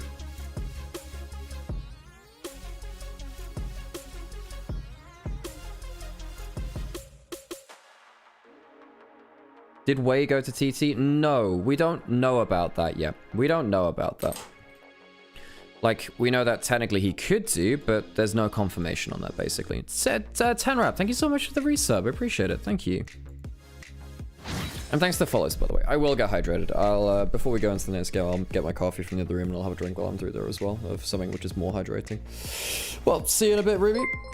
Oh, yes, thank you so much for the resub. I do need to sort out my alert box and stuff. I'd like to have it going on during game as well, so at least you can say your name, see your name pop up on screen and stuff. Also need to get, like, the actual, like, multi-chat on screen as well at some point. So it doesn't look like I'm just talking to ghosts, because it does feel like it. Where was Wei transferred? He might not be transferred anywhere is the thing. Here are the interviews, and I'll get myself a drink and get myself a coffee. 欢迎来到我们的赛前采访，我是于爽。我们邀请到的是 Elk 选手，先有请他跟大家打声招呼。大家好，我是 BLG AD Elk。欢迎 Elk。那今天根据 TT 的整体风格和特点，你觉得他们队伍当中谁会比较需要关注一些呢？因为我们也和 TT 交手了挺多次了嘛，在第一阶段和第二阶段，然后我觉得 TT 这个队伍就是更加需要他们下半区打出优势吧，然后也会特别注意今天的下半区的。那对于 TT 的这一场比赛，队伍有怎样的一个目标吗？或者说有没有什么细节需要去提升的？因为对于我们自己目标就是以赛代练嘛，因为北川也是。就我们还需要更加的磨合，然后慢慢去养成配合。然后今天其实更多的就是，打好我们自己的吧。对。好的，希望你们可以继续加油，就让我们期待今天这场对决。我们现在邀请到的是 TT 的1XN，先有请他跟大家打声招呼。大家好，我是 T 的 AD 选手1XN。欢迎1XN，前2天也是刚刚过生日啊，所以要祝你生日快乐。那在上一场比赛结束之后呢，其实队伍是有一小段的时间进行调整的，所以这段时间当中，你们是比较关注哪一些细节呢？就是我们对我的支援团还有中后期的运营吧，需要提升。那今天你们要面对的是最近状态有所回温的 BLG， 你觉得队伍在哪一些方面要做得更好，才能有机会战胜他们呢？就 BLG 也是很强的一个对手吧，所以我觉得打他们就是打好我们自己就可以了。就让我们一同期待今天这一场焦点战吧。I missed the interview. I hope something interesting was said there. Yes, that was a nice shade of purple. I like that. Way is locked in BLG's basement. At this point, I wouldn't put it past him. We'll get into towards the arena as well. Well, whatever. Camera goes off again then. 欢迎 I 来 need 到 some Oreos off 2025 screen. 英雄联盟职业联赛第2赛段，让我们有请双方战队登场。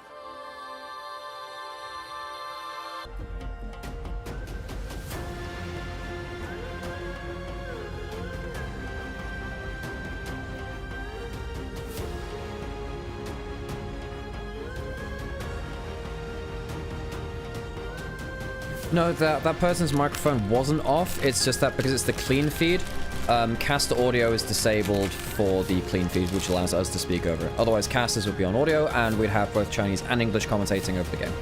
首先欢迎哔哩哔哩 Gaming Dream Smart 上单冰打野 Thank you, 北 Andrew. 川 Very kind of you to say. 中单 Knight 下路 L 辅助 O。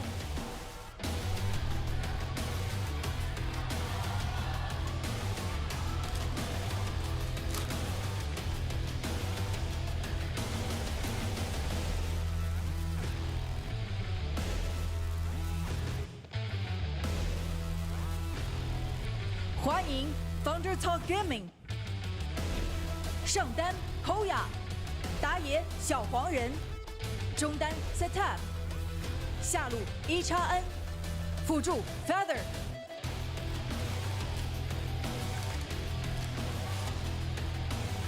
Strauska, thank you so much for the sub. It's very kind.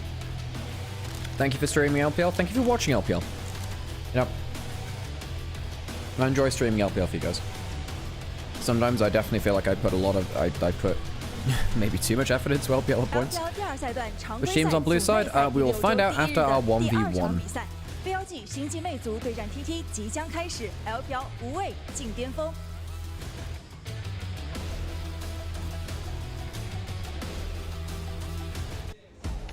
And our 1v1 today should be Hoya versus Elk, I believe. I believe that's the case.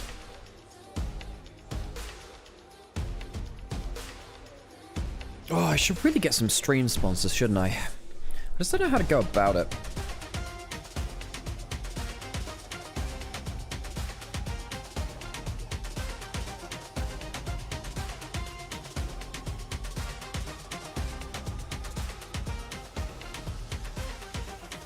G'day, Jay. How's it going?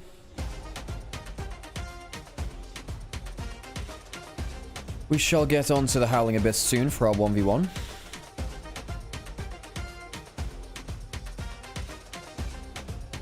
Who's my favorite 1v1 champ? Well, if it's me playing, I mean, it's Ari, because my Ari's good. On and Elk playing more 1v1s than Elk and Bin and Knight. I think On has played two, maybe three. Elk's only played one. Knight and Bin, well, Bin plays most of them. Knight's played 2 or 3 as well. Alright, we'll get ourselves to the champion side for that 1v1. Elk versus Hoya, 80k versus top lane. We've had a weird resurgence, not a resurgence, focus on 80 carries in 1v1s recently.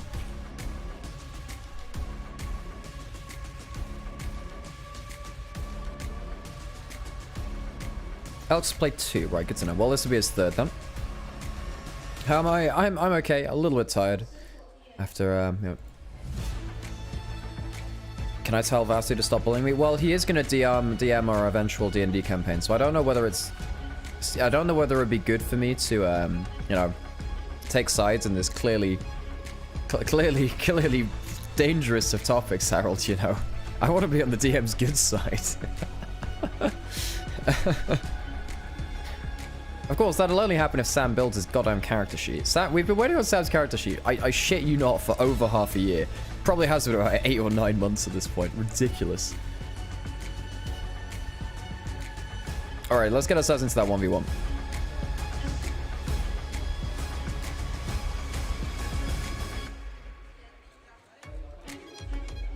My favorite 1v1 champion, I mean, in terms... let me think. I mean, there are ones which are powerful and ones which I think are good. Like, I like playing Ahri in 1v1s just because I'm good at Ahri. I like playing Quinn. I like playing Lucian. Varus is a very good 1v1 champion, of course, too.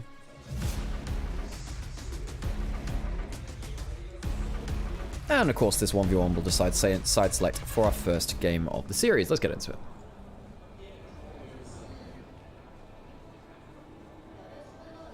Full camera setup? Oh yeah, some people come with some real kit towards LSK LPL.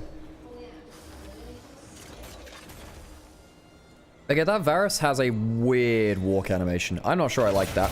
Imperium version.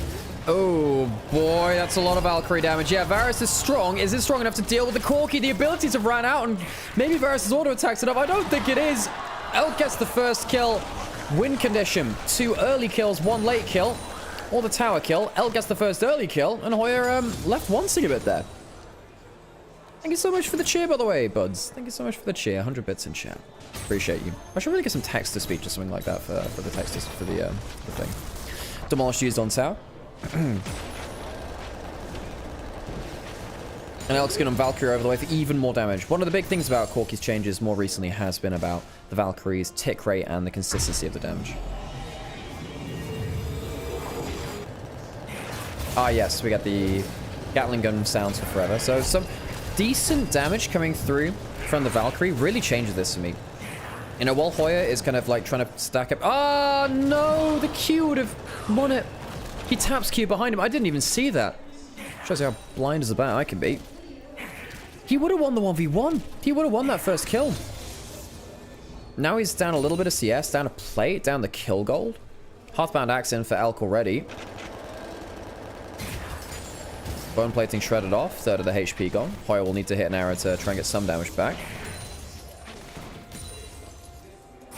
That was literally, yeah, that was literally the God V arrow, for those of you who remember God V. Elk jumping forwards again, gets the shred, stacks up the Conqueror. Pre-TA is procced, and it will not matter. 2 early kills over towards the Corki. Elk wins BLG, the 1v1 side select.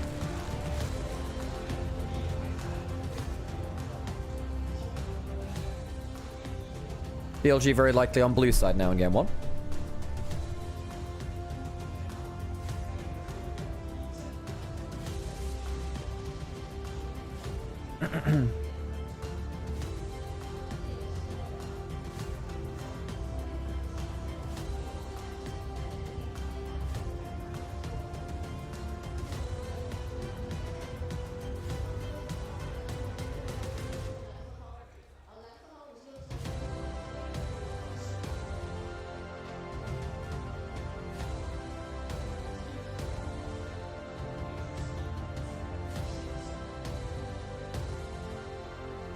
So BLG will now face off against TT in our best of 3. And yes, worth noting for those of you who are just drifting in towards the stream, BLG are playing with TT's old jungler. And I say old jungler, old as in like 2 weeks ago. Beichuan left TT and joined BLG. Wei is now been fully benched. It doesn't seem like it was a trade from what we can tell. Wei is not playing for Thunder Talk on the other side. Don't know where he's going to end up, actually. BLG picking up a jungler from another group, Ascend group. And there he is. That's Beichuan for you.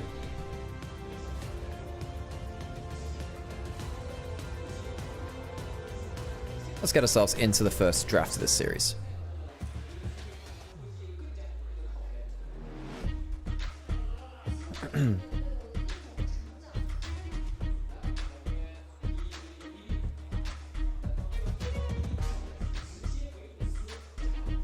Bans coming through thick and fast. Vi, Talia, Yone, so that removes a lot of things. There's still Rumble Skarner available. There's still Shinzao, Neferi, Gwen, Jace. Those are the big ones I can think of right now.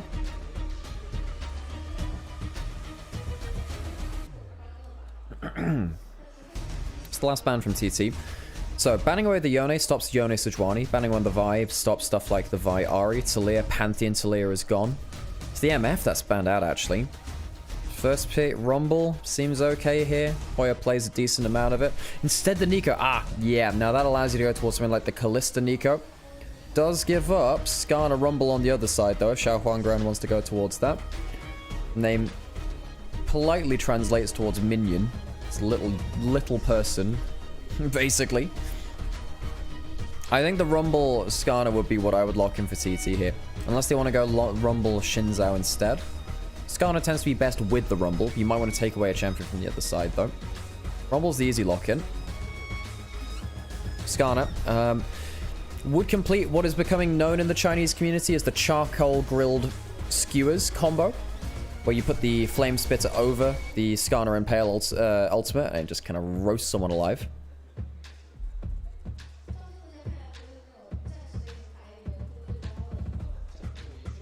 This is the Shinzao locked in for Xiao Huangran. Very, very powerful tier list jungler. Beitron could go towards the Pantheon. Pantheon tends to be a good trade-off for the Shinzao. Problem is you don't have another... Well, you haven't locked in another global to go alongside it. Typically, works on... works with the Talia very well. That was already banned by TT. And Bingo towards Ambessa? Look, Bin is not a good Ambessa player. Nor do I think this is the best top jungle combination. It's double AD, it's fine. You get the point and click of the Pantheon into the Ambessa, but we prefer AP AD on that front if you're going to have that at all, or it's the Vi Ambessa to make sure it's very, very easy lockdown coming through. If Setup blocks in the Shinza, the Azir, very good long range combo. BLG will have to dive onto him. We go through to our second round. Bot lane is left to be picked up. I suppose technically the Nico could go towards mid lane. Thank you, Solly, for the reset, by the way. Good to see you again.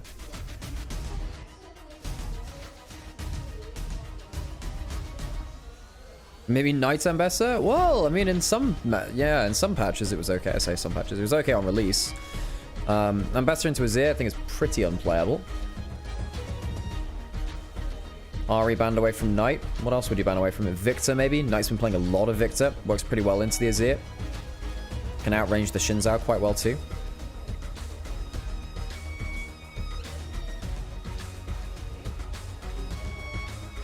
Knight seems to change his style into late game carry. Well, he did play Zed recently, so I'm not sure about that one. Knight could also go towards something like the Akali as well off of this. I think Akali's pretty good into this top side, actually. Works very well into all three of these champions. None of them like playing against a good Akali. Callista banned away from Elk would have been one of the best combinations in with the Nico. So the best combination with the Pantheon remaining, gone. The best combination with the Nico, gone as well. Varus Nico, Callista Nico, typically a top tier. Both of them are off the table. You can play stuff like the Kai'Sa Nico, where the Kai'Sa is carried through lane by the Nico. 1xN of Feather, typically a very strong bot lane, but they've been struggling recently.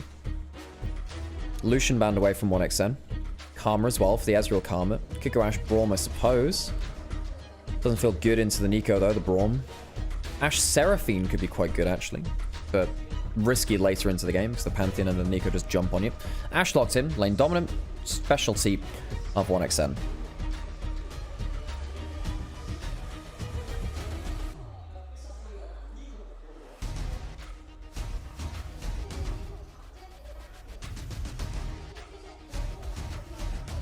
Kai'Sa likely lock in alongside the Nico at this point. Wouldn't be surprising. Kai'Sa, weak laning phase. Nico, very strong laning phase. Kai'Sa gets carried through lane. What's Knight going to pick up? You have a bit of magic damage coming through from the Kai'Sa. No tank on the other side. I don't think you have to go for an AP mid. I think the Victor likely here. Sylas way better for the combo, though. Yeah, ignore me. Macedonian Warfare likely in the mid lane. As the double phalanxes could get pulled apart. Offers over the casting. Did play it recently. He's laughing. I think the Sylas is better. There's a smile as he locks in the Sylas instead. Makes a lot of sense. Much better at diving. Steal the Ashe ult, steal the Azir ult, steal the Shinzao ult. All of these ults are very good, by the way. This is a very good Sylas angle. Who would I say are the most charismatic players in the LPL, equivalent to all the big players from LCK? Well, Bin is one of them. Elkanon can be up there. Rookie in the Shire. And it is that Seraphine we did talk about. It's risky late game. And you've just given Sylas an encore to steal. Oh, Jesus, that Seraphine ult is so broken on Sylas for those who weren't around for Seraphine's release patch. Sylas broke that champion's ultimate in ways which we didn't realize at the time. The Seraphine's good in lane. Our Seraphine very good. But you've just allowed this Sylas to go God mode. Knight is in a draft where this Sylas can completely win you the comp. Now, I like what TT have together. It's good wombo. You have very good range. The Shin Zhao needs to play strong frontline very, very well. But this is difficult now. This is difficult now for TT. I think BLG locked in a composition which seems very on form with each other. How's Seraphine good? Because it destroys lane with Ashe. If you've not seen the Seraphine Ashe lane, basically Ashe auto-attacks the target, which means that Seraphine's E, even just a single bump of it, will go into a root, and then will go into a stun if it's the double bump as well. It's very, very strong. So Ashe Seraphine, one of the strongest 2v2 bot lanes in the game. And it works well against ranged champions. Typically, the Nico wins lane. It won't be winning lane nearly as hard against the Ashe Seraphine now. Problem is, as soon as you get out of lane, you need to deal with Pantheon Globals, the Sylas stealing the Seraphine ult. It's very risky to play. If you pick Braum, you would lose lane very hard, because Nico destroys Braum in lane.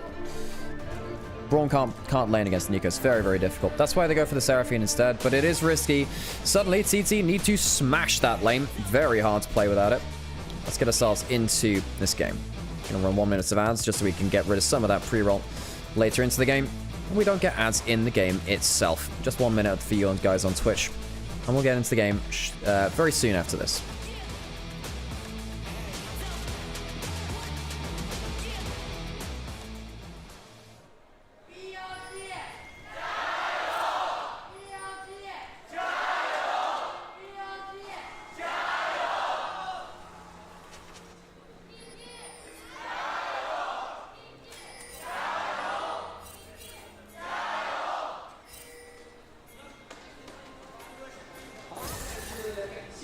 Okay, level 1. Anything planned for this?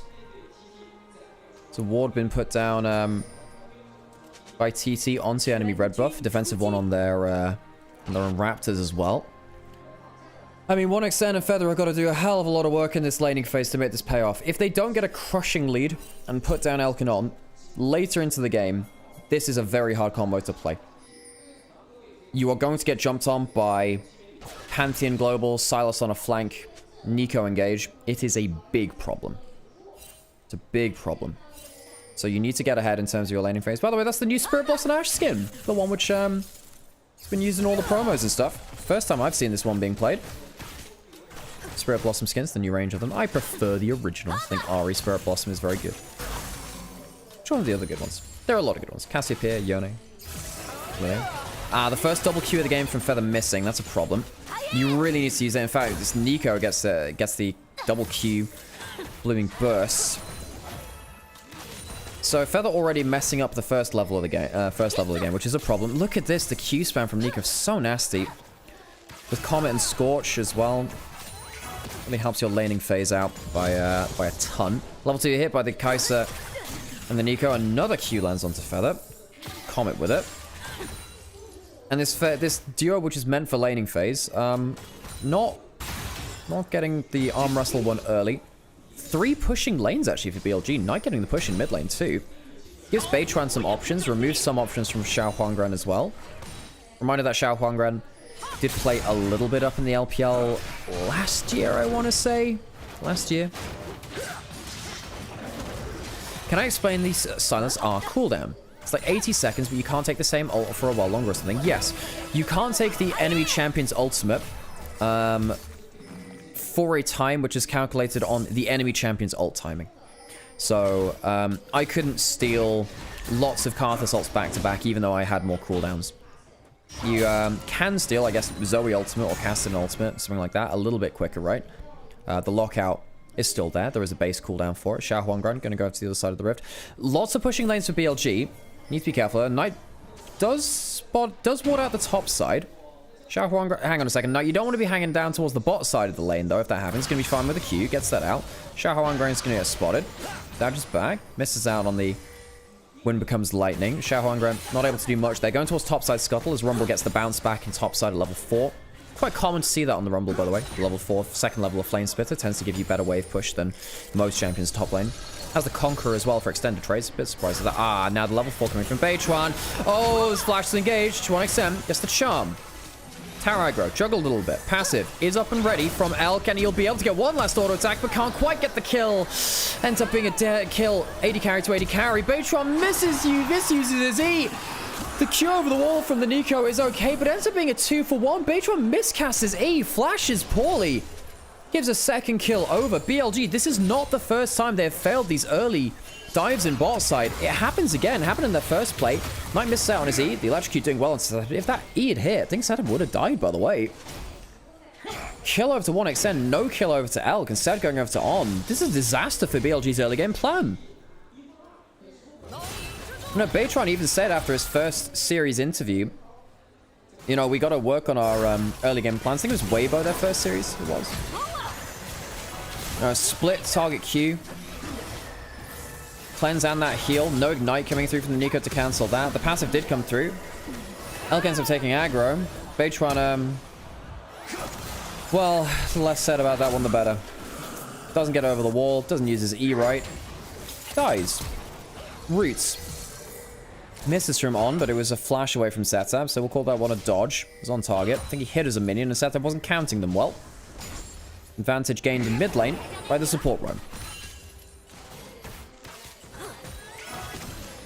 The Shy, sorry, not the Shy. 1XN has boots. Yeah. The tier 2 boots are very, very helpful, because now he can dodge out and skill shots better, walk up for that extra auto attack. Already outranges the basic auto attack range of Elk's Kai'Sa. And suddenly, if he gets those slows down, the roots from the Seraphine get even more powerful. Bone plating shredded off of On there. Ah, BLG. They used to be the best team in the world of bot lane dives like that. The level 3, level 4 bot lane dive from junglers. No longer the case. It's been a while since they could get the most out of that. Volley close through the wave. Shield tanks up the Void Seeker.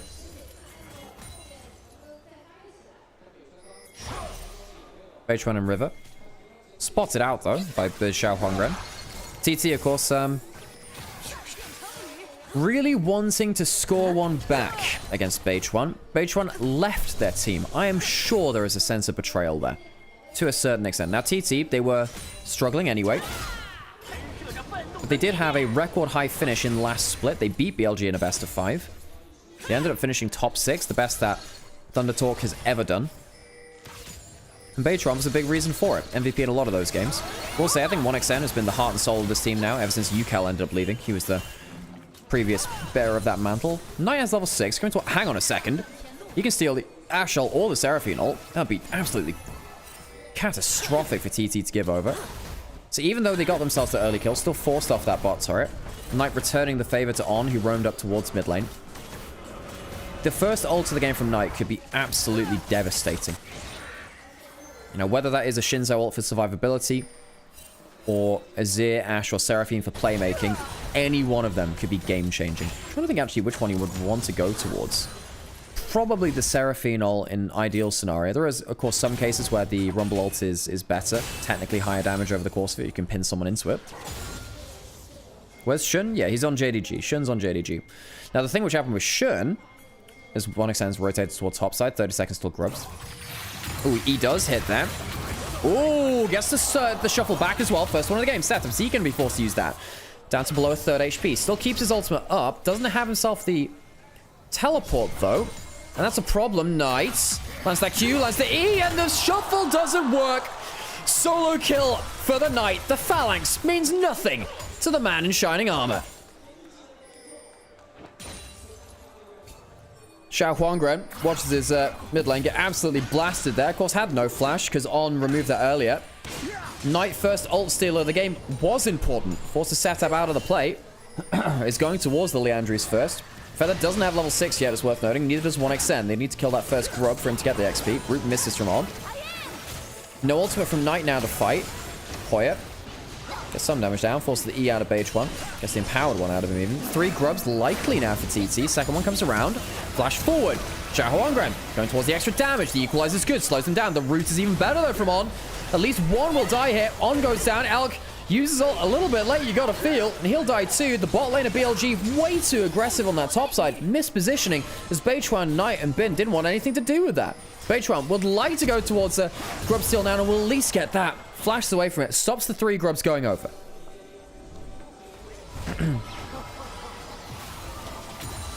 Big mistake from the bot lane of Elkanon though. The bot lane dive goes poorly. The first fight of the game for them goes poorly as well. On at least gets something out of that mid lane play by removing the flash from setup. But BLG's bot lane, they are not consistent. As much as I love the peak ceiling of Elkanon, they are not a consistent bot lane. So what happened here? Knight freezing the wave out, forces Azir to walk up further than he would like to, gets a great full combo through, and I think he even interrupts the shuffle from setup. He wanted to get that E out. That's the big change there. Doesn't have the E here again. Gets the Q for the slow, hits the chains after. Setup would have died, or at maximum forced the flash. Ends up not even getting that proto belt now built up from Knight. His next ult steal of the game. Doesn't have the shuffle available from the Azir. But all of the ults in this game are very, very good. While not all of them are top tier, I think the Equalizer without burn items can feel a bit meh sometimes. Every single one of these TT ultimates is good for Sylas, bare minimum.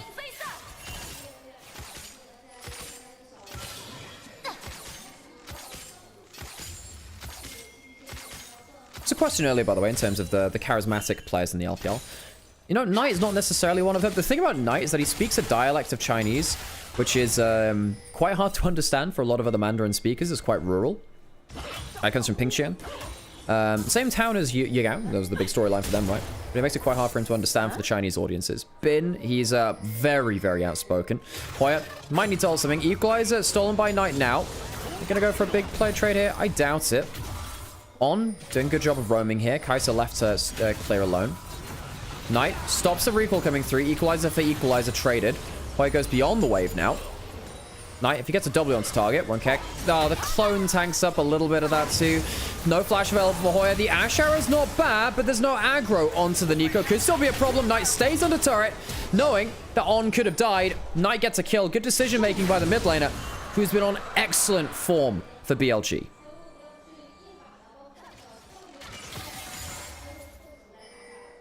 Is inconsistently consistent the same as consistently inconsistent? That's a great question. Probably both mean similar things. One of them just sounds nicer than the other. But yeah, Knight, been on such great form for BLG. I think he's been the best performing member of BLG by far, despite the underperformances of Bin, Wei, Elk, and On. I think Knight has been the guy that, on an individual level, it's much harder to point fingers at. Had that one bad Azir game, for sure. Not been perfect from him either. I don't think it's been peak Knight either.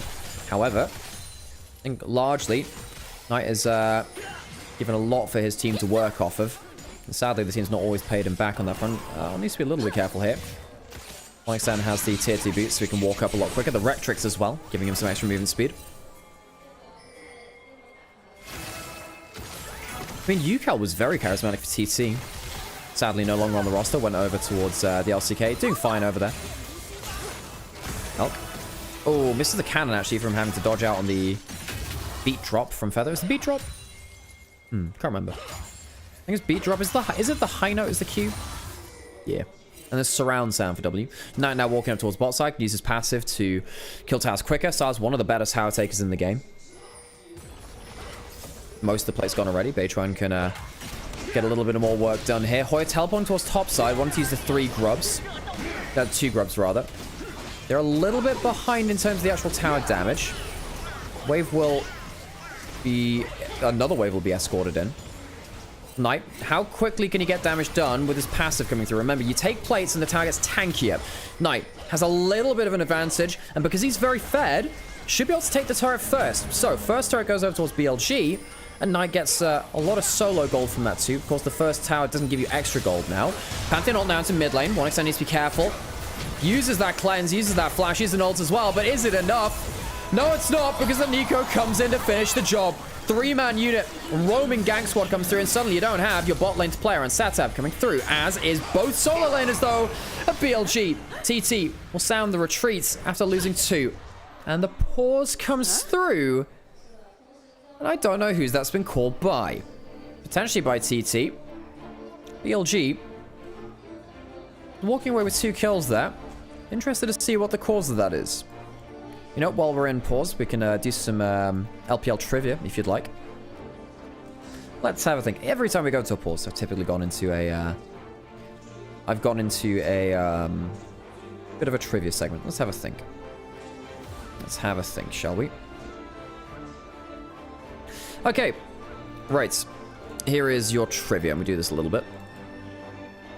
Here's some trivia for you.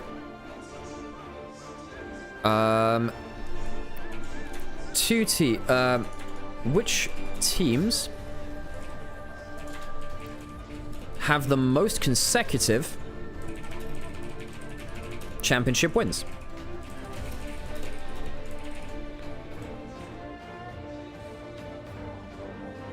Which teams have the most consecutive championship wins in LPL? Looks like the pause has now been resolved, but I'd like to do this anyway.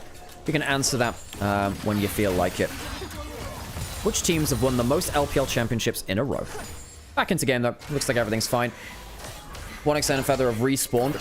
Might have just been a small issue. It's not RNG. I can tell you it's not RNG. EDG is one of them. There is another team as well. Hegra's got it. Yeah, you guys got that really quickly today. EDG and JDG, both having 3 in a row. JDG did it between 22 summer, then 23 spring and summer. Of course, Knight was there for 2 of them. 369 and Knavi were there for 3 of them, as was missing. They got all 3 of them. EDG was a little while ago before. Get the replay. Okay, so this is the replay of the big play coming through. I mean, this is why we said they have to smash lane. If they don't, the game becomes very unplayable. You do have good disengage from the arrow and the encore, but it's not enough to save you. No, global coming through from Bechuan. Get a little bit of CC down. Elk can follow up.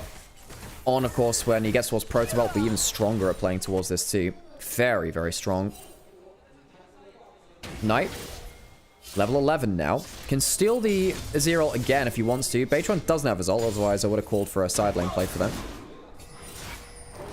Tad surprising that EDG only has 3 in a row. They've been kind of low-key running the LPL for ages. They did... Well, remember back when they were, back in like 2014 and so? There was still a split by LGD in 2015 summer. They were incredibly strong at that point. 2014, there was OMG and Starhorn Royal Club who are very powerful as well. And then, of course, then you go into like Season 7, 8, 9. And then they have the rise of RNG, IG. Yes, Knight did choose Rocket Battles first time. You do have a HP scaling as Sylas. Also, Rod of Ages has been heavily nerfed. It's going towards the Zhonya second, which I didn't expect. I didn't expect that Zhonya's. Would have expected the Cosmic Drive instead. Gives you, again, the HP to use from that. Bin looks towards Hoya. Behind a little bit to Hoya, who's actually been involved in kills. Bin has not been involved in any kills so far. Clear love in the early years. Oh, what a player he was. Pantheon coming through. No flashes on the bot lane. Hoya has a flash. Might have to use it. That's going to be Bin going into the back line. The Ambassador getting some damage. The Equalizer doing okay. On gets a 2-man ultimate. The bot lane has been separated out a little bit. Setup can start to play over the wall. Nice, done some good damage already. Nice still has that Shinzo ultimate. And that makes him almost impossible to kill. 3 dead. Hit the floor. On the only casualty on the other side. Knight, I think, spotted that Feather. How much can he get away with? Not exactly sure he can get away with anything here. Knight will hop over the wall. Spots that now. And Feather, oh Feather. Not sure you're going to make it out of this one. That is going to be a 5-kill Sylas with a 10-stack Dark Seal. Knight, one of the very best players of Sylas of all time, showcasing exactly how he can snowball a game with it. You know, he had a game... he gets some Medjais on that back. Perfect. That's the Knight I know and love. Gets the Medjais now. Absolutely should do. Gets the extra movement speed. He's likely to get a ton of extra kill participation as well. This is the kind of game which is Sylas ruins, and Knight showing exactly why. Every single ultimate from TT you can just beat him over the head with. Knight had a game, I think it was against HLE at Worlds, where he had 7 cooldown rotations he went through in one team fight of Sylas. The most I've ever seen from a Sylas. Had the Shinzo ultimate, knows he can get very, very fed in this one. Bin gets the extra CC onto the backline. Knight walks in, steps onto the Equalizer, uses that ultimate. The extra damage, make sure he can't get damage from over the wall too. Very close to getting things over the top there. Oh, Setsep maybe thinking that Elk would go out of the brush, misplaces the soldier, dies anyway. Dragon is now being spawned. Knight has ultimate to steal, and he steals out. The Ash arrow hits onto 1xN, and Bin follows up. The Ash is getting absolutely mullered on the backline as Knight dives in 1v4 and wins the plate. Still has himself a Seekers, getting himself cooldown after cooldown. He'll lose his Magi stacks, but I think with the assists and the kills of the fight, he won't walk away losing that many overall. Dragon goes to TT. But yeah, not feeling great for them either. Another assist over towards Knight as well. Even though he dies, I'm reckoning he'll move away with more than 10 stacks anyway. 10 stacks bang on the dot. Happy enough with that one. TT lose all of their members for just Knight. Again, this is one of the reasons why Magi's can be very good. You can die, get a load of stacks, and you don't actually lose that many. You know, he got himself a couple of kills. He got himself a couple of assists after the Magi's was reduced a little bit anyway. Not that it matters. It's still -10 either way. Foyer's getting absolutely, he's getting absolutely blasted whenever he's focused down on. You know, Knight chooses to get the Ash ult. I think if he got the Seraphine ult, if he was in range for that, would have been better. Didn't quite have it there, though. Just look how much chain lash damage he gets. Uses the Protobelt to dodge out on a potential catch of that Encore if that had hit him. Potentially would have just killed him. Knight didn't have the reaction speed, I guess, to flash out of that one, or just choosing not to. Choosing to save the flash. Foyer, I mean, Equalizer was trying to catch out onto Alk. Couldn't quite get him there. Goes down. Going towards the Conqueror Riftmaker build now as well. God, Knight is really fed, as is Elk. Elk going towards the Nash's Tooth next. And Setup just completed the second item. Still quite far behind Knight. The thing about the Magi is very cheap, but also very effective. So you can feel like you get really far ahead of the curve. Knight gonna wait and see maybe if he can to stop the cannon from going down. Or stop it from going up, rather. Yeah, denies the cannon on that top lane turret. It's an extra, 50, 60 gold. Denied. Will he pick up the feather? The plant? Flanson. Oh, that's a Pantheon on the side lane. No flash on the Rumble. Steals the Equalizer anyway. And that's 4 stacks over towards the Magi's. One of the easiest ways to play around it. You just send someone to your lane. This is 7-1-4 silence. This is a solo queue game. TT at 2-0. A team that's been incredibly struggling, playing against their old jungler in Beichuan, who's been a bit of a Judas for them. Yankos knows. Turning over towards a team which they faced off against in Split 1 in group stage, beat them in a best of 5. And Beichuan, largely been a breath of fresh air for BLG in the games that we've seen from him. Not been perfect, of course. BLG have a lot to figure out in terms of their early games, in terms of their drafts, in terms of their ability to deal with curveballs. It feels like they've struggled with that. Atacon started up, of course, the new Thornbound variety. TT, heading towards the top side of the map. Been on the flank. Knight coming over. Doesn't have that teleport, but needs to be respectful, and is so. Can steal another ultimate. Again, hasn't stolen that Encore just yet. If he does get that, he has the Equalizer. That'll be the thing. He can use it into the choke point, and that's a lot of damage. Remember, he's very, very fed. Third of the HP, off of a couple of different members. Equalizer 5 back now in turn. Ash Arrow gets stolen by 1xN.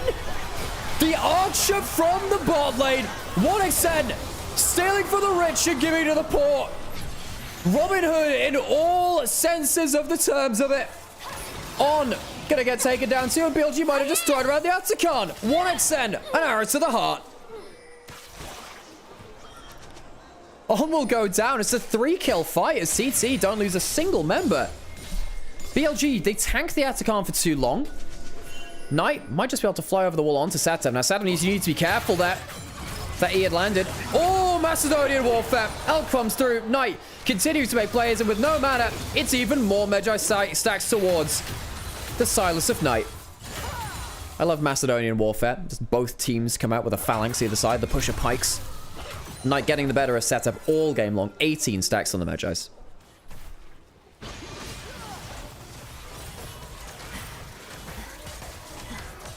Isn't 1xN the guy who hit 21 out of 22 Ash Arrows? Yes, yes he is. By the way, folks, 1xN has the record in a single game for the highest accuracy of Ash ults in the LPL. 21 out of 22 Ash Arrows hit, I believe in summer of last year. The smite's poor, and the Atacon goes over to the other side. Remember now, if you get kills, you get that little, like, damage slow purification effect. You see it there. So it slows onto Elk and Knight there, actually. While we go into live, Xiaohongren has died, and make no mistake, BLG is still ahead of this game. Knight got an assist on that. 20 stacks now. Each stack is 5 AP. On just goes for the random emote while the clone's going through. So he's got 100 AP from that 20 stacks, plus I think it's 20 base anyway, so he's got 120 AP off of a very cheap item. Still on the encore now, hasn't done that for the rest of this game. Remember, it is very, very broken on Sylas.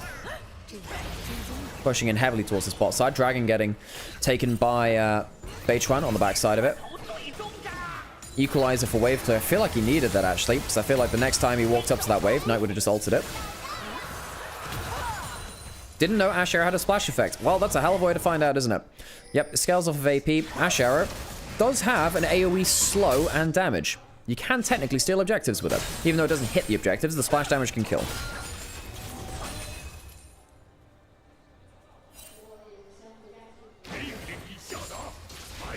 Of course, Jinx Rocket is one that people tend to see things get stolen with, but yes, a good Ash Arrow can also do the same. Knight close towards what could be Crypt Bloom, could be the Cosmic Drive, more likely as well. Xiaohuangren has himself the Titanic Hydra for the very quick knock-up on the Q. I just don't think it's going to matter that much. 10 CS, not 10 CS, 2,000 gold behind Beichuan. 10 CS as well, technically, I guess. He's going towards his third item. 3 items for the Kai'Sa. Has that AP upgrade. Been a better Ambassador game from him than recently. He's been struggling at that pick. I think he was 0-4 for a while on the champion. Oh, the double Cataclysm when you have Sylas and J4. I love the double Realm of Death. So if Mordekaiser ults someone, and then Sylas ults someone, they both end up in the same area. So you kind of get to do like a tag team battle. It's so funny. It's so great. That one's really cool. What are the other good ones?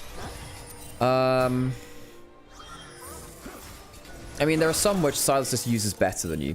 Like, Nico Ultimate and Sylas is disgusting, disgusting, disgusting. Especially when it had more damage and less CC. It was so incredibly high damage. God, that was insane, actually. Sylas ult is fun. In fact, Arya, one of my very favorite players of all time, over in the LCP. Hang on a second. On getting absolutely blown up. That's what the Titanic Hydra does, and the splash damage kills. 1xN, another ultimate, another kill. 1xN, a sniper on the Ashe today. What does the new Atacam buff do? Gives you more value from the Spirit Petals. Gives you one when you kill an enemy champion as well. And also when you get a kill, you get an extra, you get like a little, almost like a storm, storm surge proc around them, which damages and slows. Baron getting gunned down. Lots of HP damage onto it. Sylas teleporting back in. What ultimate can he steal? What can he do? Pantheon jumping over, looking for a steal. W lands in. What can Sylas do? Sylas needs to do something. Steals the Shinzo ult for survivability. Trying to kill off the jungler. They're trying to kill off the jungler, but it still gets claimed by TT and the smite of Xiaohuangren. Mistakes from On potentially leading to a big thing. Knights. What a damage to jump over the wall. Goes over, misses the chains. They get one kill. But TT winning out in the last couple of plays. 22 stacks on the Medjais. But BLG, strategically speaking, giving up a lot of openings towards TT. Elk, if he'd hit that W, I think he would have killed setup there, or at least forced the Zhonya's. Not sure he wanted those chains to hit. I think if he hits them, I think he kills, by the way. He has the Zhonya's. Built up a full Cosmic Drive now. Knight is very, very strong. Hang on a second. There could have been all in. There could be all in on them. So, Pantheon jumps in. I think he actually should have jumped further back. He jumps into a single line team fight. I think that's a mistake. Knight sadly didn't have the encore available for this.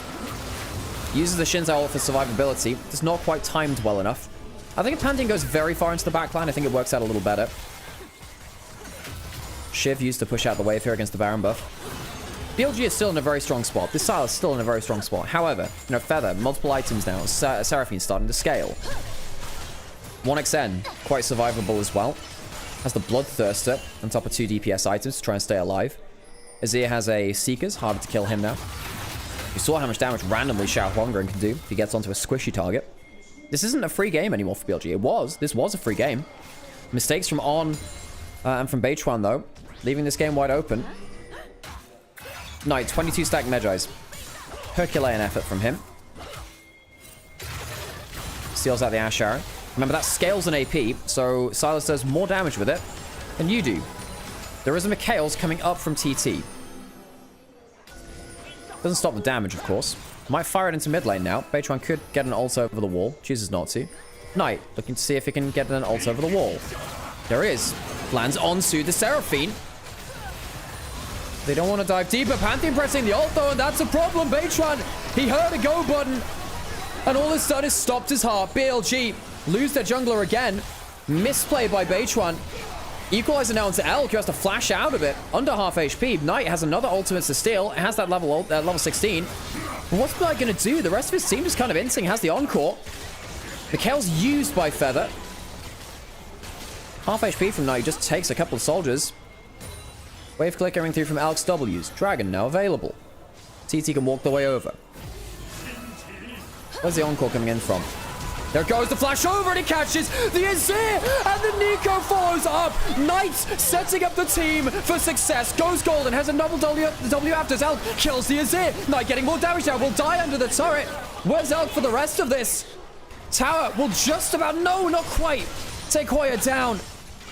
BLG having to rely on Knight's golden left hand to do something. Beitran, a number of bad players in a row on, tagging on luckily there. Dragon is available, but TT starting to deathball and putting a lot of difficulty into the execution of BLG. Can jump over the wall. Does he blast cone over? Has no smite to get back out. Teleport coming back in, gets the smite still. Importantly so. 2 dragons for them now. Teleport in for the Ambassador. Answered by Hoya. Didn't want to end up in a 2v3 or 2v2. Beitran sparing a blush or two there. A couple of awful ultimates in a row from him. Gold lead still over towards BLG. We'll note that Setab not too far behind individually as the Azir, which says a lot given how much gold Knight has from the amount of kills he has. No, before this, I think the Ash Arrow landed, but it, oh, really good play though from Knight and On. Of course, this lands from the Encore. The Encore is what sets up this play. On gets to fly across a little easier at that point. El gets the assassination. Does leave out the solo lanes to dry a little bit, but you have to kill that. You really do have to kill that that Azir. Does make sense. Still 14 stacks in the Magi. Still a valuable item. It's not below 10, which is where it gets a little less valuable, of course. Knight. We need to see what his last item will be. Well, I don't know. Maybe he needs to go towards the anti-heal item at this point, you know? There's no anti-heal on BLG, which does hurt into the Bloodthirster, into the shields and heals of Seraphine. Very hard to get that clean kill. Might feel that Void Staff or Death Cap is more needed, though. Wasn't Gwen open? Yes, it was. Gwen's been nerfed on this patch, though, worth noting. And, yeah, but Bin chose to pick the Ambessa alongside the Pantheon. I think it was Ambessa Pantheon 2-3 from BLG. Which I didn't love as a top jungle combo. Don't think either of them's had a fantastic game. Beitran was better in the early game, of course. On no flash. One extend no flash as well, though. Important to note. No flash on Ashe can be very important here. Knight, what ult is he going to steal next? Could look for a big shuffle from the Azir. Much easier to get with the flash, of course.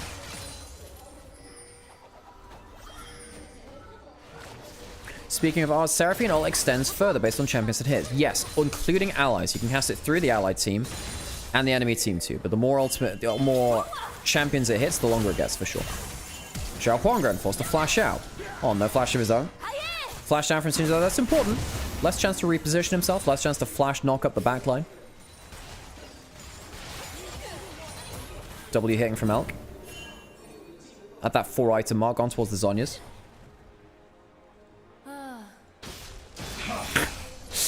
Kai'Sa's voice line when you miss a W, by the way. Like, man. Kai'Sa, you're better than this. Stuff like that. He also has a voice line for hitting Ws. That's the amount of effort they used to put into the voice lines. It was really cool. Less so nowadays. Weird seeing Beitran's name is BLG, not TT. I know, right? I know. Really wonder whether Ben should have gone for a Serpent's Fang as well, you know? I think someone needs a Serpent's Fang to get through some of these heals and shields from TT.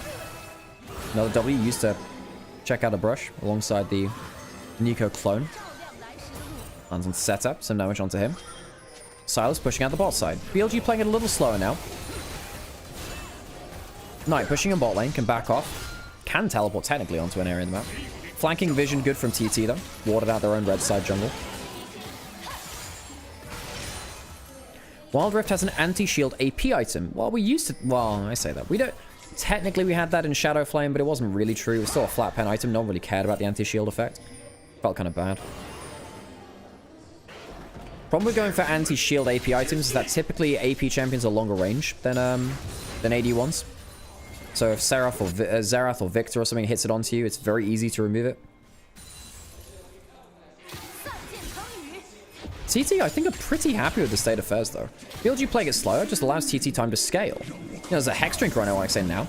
Might be a problem, though. Baron gets started. Elk, good Baron damage. Has the AP build and the Rage Blade for the on-hit. Going down very, very quickly. Feather, 1xN, could throw their ultimates out for a bit of disengage. The clone can actually extend the range of it. Baron taken with a minute before the dragon. BLG find the timing window. Good for them. 2 dragons for BLG after the steal from Baytron. Wouldn't be soul coming through from TT. Typically, we see that in this kind of late game trade. Like, oh, it's a Baron for dragon setup or something like that. 1xN misses the ultimate. Normally so accurate. Knight has that E in the proto belt. Definitely helps. Which ult does he want to steal? Shinzo ultimate maybe at this point for survivability. Could go for the Azir ult for maximum playmaking potential. That's probably the biggest individual burst you can get since the AoE on the team. I think he wants the Shinzo ultimate for this fight. I think he wants to be survivable. He does enough damage with his regular abilities. Recall coming in from the Azir, Bin pushing topside. TT trying to death ball, but BLG trying to pull them across the map. Blue buff. Team blue buff claim from TT. Dragon spawning now. TT actually giving up the dragon themselves, feeling like they're not in a position to fight. It's a problem, though, because now they're going to have to deal with the Baron buff afterwards. Silas can push him bot side.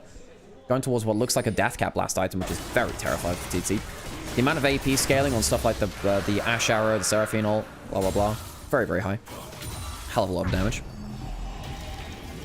Recall coming in from Knight. Does he have death cap? What does he have? Yeah, death cap coming in. So, if he gets towards a 25 stack Magi's, it's 190 AP about.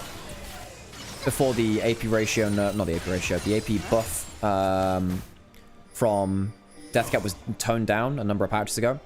Did give you over 200 AP as a single item, a Magi's. Of course, it has, what is it, 120 AP base, or is it 140? I think it's 120.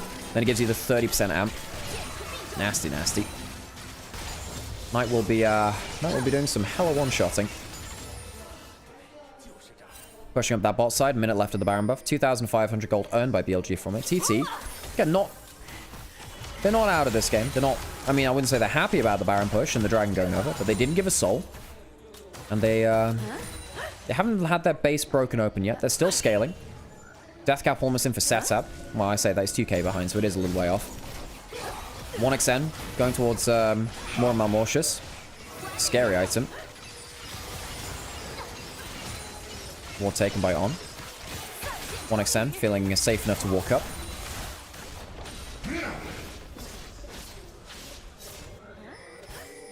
Silas pushing on bot side. Equalizer not used from Hoya just yet. Knight not claiming that. Ash Aaron misses again. For how accurate 1xN is, can't quite land onto Knight. But been fantastic if he could have got it. What ult does Knight want to steal now? Again, the Shinzo is the one which I thought he might go towards, but any of them have value, of course. Very low cooldown at this point in the game for him picking up different champions' ultimates. You know, fire from Equalizer 10 seconds later, 20 seconds later, rather. He'll have another ultimate to steal. Late game Silas can go through 2-3 ultimates sometimes in extended fights. Hoya trying to push up bot side. Baron now off. TT needs to be very careful for the next minute or so, because they want to push out of their base. But they don't know where vision is from BLG, and they don't know where they can get picked off. There's no teleport from Knight, but of course, it's quite quick to roam over towards players with ease, getting over walls, stealing longer range ultimates to join fights quicker as well. This game should have been very free for BLG. They've had a bit of a reality check in that, well, they had it about 15 minutes ago, I guess, at this point. Where Baytron had a couple of bad plays. I think one of them was just a team call where the arrow didn't hit the right target. Baytron still goes in, dies. Hoya's almost Flame Horizoned, by the way. He's been dropping a lot of farm, so 1xN and setup can get it instead. He has his 2 items, and he's got a little Shop of Horrors after that. Seekers, Oblivion Orb for the anti-heal. Definitely helpful versus the Silas. And the Ambassador too, I guess. And then, of course, the Nearly Large Rod too. Helping building up towards the Zhonya's proper. Setup needs to be careful here. Knight will one-shot. Uses his Q. Bit scary. A little bit of chip damage onto these inhibitor turrets. Setup has that Zhonya's. Can buy a little bit of time, of course. Elk using that shift to continually push him waves in mid lane. Knight, yeah, he's just trying to hold off a vision. Seeing how far Setup will walk up. Setup does need to be careful here. Won't walk up any further. Right, what does he do now? Waiting to see if anyone else will walk up. Because if you get one random kill, yeah, the game is effectively over. Knight will clear out the wave. TT have information on him. Death cap for the Kai'Sa, by the way. Bit of a mistake there from Elk. Void Staff is actually better for Kai'Sa's damage than the death cap itself, even though your AP ratios are good. Void Staff is way better for your pen. You don't actually have any penetration with this build. And you have... Void Staff is such high percent pen. Powerful as hell. Akashi, by the way, Den Akashi. You let me know if you're still in chat, because I did see you redeem the fun fact. I'll have a couple for you. Huh. Banshee's actually built up. Instead of the Proto Belt for Knight, choosing to forgo for the extra mobility and the HP. Goes towards a higher AP item. 100 AP on the Banshees, and of course the magic resist, very important. Still here. Let me have a think. Did you know that Robin Hood, who I did kind of allude to for 1xn earlier, probably actually wasn't from Nottinghamshire, lived in Sherwood Forest, but likely came from Yorkshire instead, which is a county just north of it. The arrow misses, doesn't catch on to On. 1xn missing 3-4 in a row now.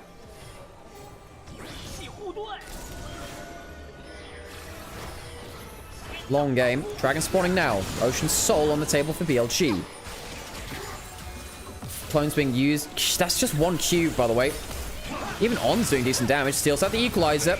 And uses it to get a little bit of damage. Remember, the ultimate... Knight could already almost steal an ultimate again. Just use it for the slow. Ocean Soul will come across. And maybe that's the go button. Maybe. Death Ball still coming in. Bin misses the ult. Ah, Bin. That could be a problem. Rumble coming across. Oh my god, Algo almost one shot further. Not bad. Ultimate coming through from the Seraphine. Equalizer coming through. Knight goes golden. Bin. He goes down into his GA. You can heal from that a little bit in terms of the Ocean Soul. Bin comes through with a lot of extra healing. Knight has his Shinzo ultimate. Pops it now. Goes invulnerable. BLG not cleanly finding fights. Knight will have another ultimate to steal if he wants to, but not a clean fight from BLG. The Death Ball from TT stands strong. The heals and shields become very valuable. Baron is alive. Knight will go towards bot side and take out Inhibitor, not wanting to go towards a full Inhibitor push. Wants to recall now and potentially respond towards that Baron. 4 Ocean Dragon, Ocean Soul is a lot of healing. Teleport now coming in from Knight, who chooses not to go back towards base and get a Sorcerer's Pot, something like that. What ultimate can he steal? If he gets the Encore here, it could be game ending. It could be the Azir as well. Knight, what have you got? Takes away the Encore. Oh, this is a problem. Flashes forwards. 1xn is getting one shot. Knight has one more cooldown left, and the Ashe is down. Knight lowers the lance and spears it through the heart of TT. The Death Ball is stabbed into its core. And it is at the hands of Knight that BLG will claim the late game. A little bit of clowning around from BLG from a couple of members, but Knight at 9-2-9. Finishing off the game with a 22-stack Magi's has carried his team towards the Nexus. TT unable to take game 1 against their Judas traitor of a jungler, Baytron, on the other side. Made it look a little bit obvious, I suppose, with some of those ultimates. Difficult game from Baytron at points. TT locked in towards the scaling Death Ball, but the Death Star had an emergency weakness in the exhaust port, which Knight finds and obliterates. May the 4th be with you. Say it a day late, but hey, Star Wars Day yesterday made it feel topical enough. BLG claimed that first victory. TT struggling, picked in a competition which they found success on before. And Knight, what a hell of a game from him. It was a Sylas draft. That is the kind of draft where Sylas wins it for you, and it did. That was a Sylas game. I think that some issues with the decision making and some of the playmaking coming through from TT. I think they were... The Atacon is obviously where a lot of things fell apart. I think they contested a little too easily. I think that they tanked the Atacon for a little too long. They didn't get on towards the Ashe. 1xn gave them hell. Gave them real hell. A couple of arrows, stealing Atacon, getting a kill. And yeah, you know, Knight came away with a huge performance from huge. Elk also notable on the Kai'Sa, but it's not really his game to play make. He just follows up on other plays made. It was really on Knight to break open that game, and he did. A couple of mistakes from BLG will still give us pause and room for thought. But well played from Knight. Been on great form for even when BLG been suffering. I think that BLG has been great form with them mid laner. I need to run some adverts. And we'll go see those highlights in a second. TT drafted for Silas. They did, kinda. Every single ultimate was huge for Silas to steal. And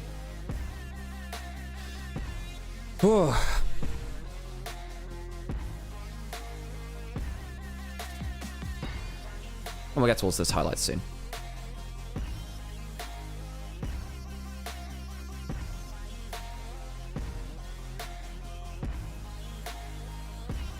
All right, set the camera off a little bit. We'll get towards the word game in a second too.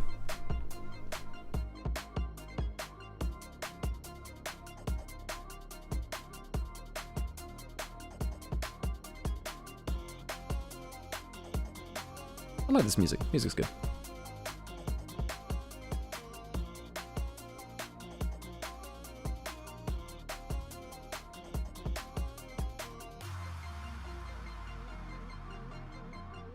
Give us the highlights. Wo sind das Highlight? Die Highlights.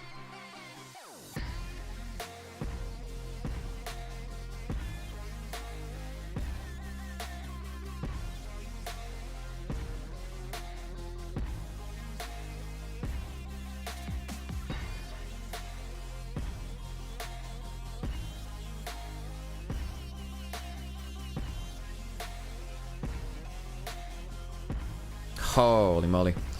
Great game. Had some good entertainment here today. Can someone explain to me how Kanavi and Knight are such beasts domestically and always running the LPL? When it comes to international finals and semis, they choke. Did you see Worlds? Knight was the best player at Worlds.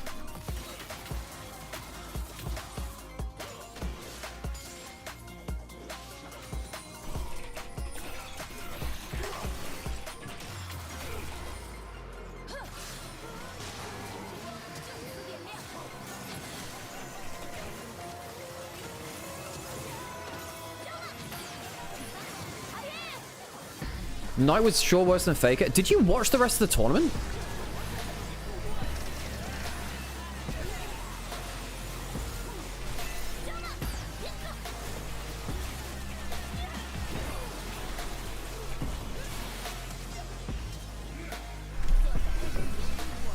And also, by the way, Knight had by far worse jungler and bot laner than Faker did.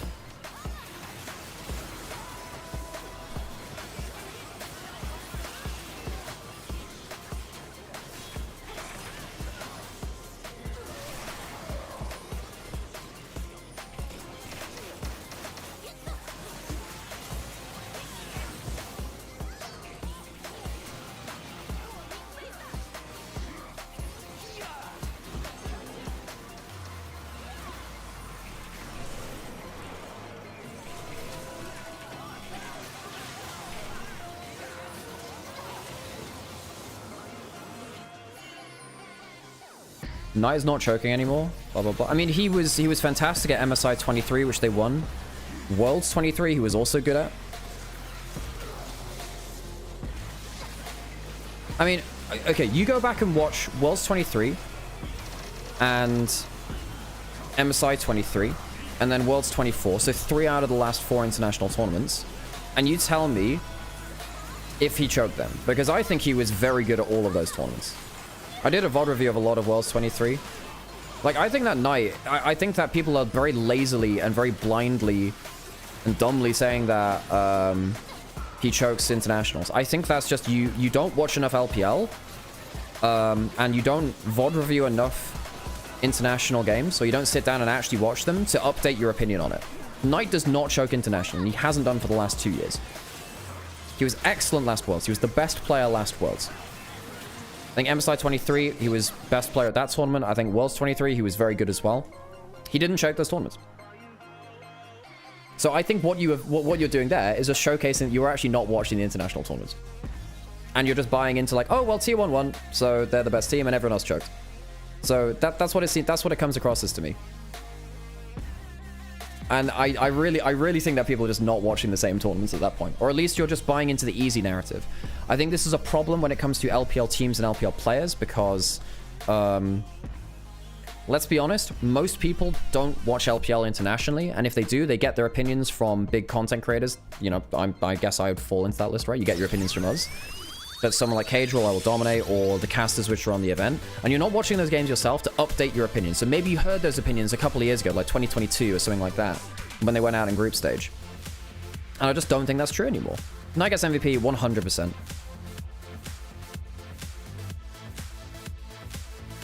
People just want to label Knight as Chinese Chovy. He's not even the same playstyle, the thing is, right? I think that Knight is one of the... Knight has been the best... Knight and Chovy have been the best two mid laners on average for the last, like, 3 years, right? I was talking about Shun before interrupted by a team fight. What actually happened after Worlds? So basically, I think it was a Weibo team manager tried to approach Shun to join Weibo, but it wasn't in an official manner, so it was poaching. And the team considered that a betrayal from Shun because he entertained the conversation, apparently. So he was kicked for disloyalty, basically, for poaching. Now, I don't know whose fault that actually was, but BLG burned their bridge there. So Shun is no longer on BLG because of assumed disloyalty.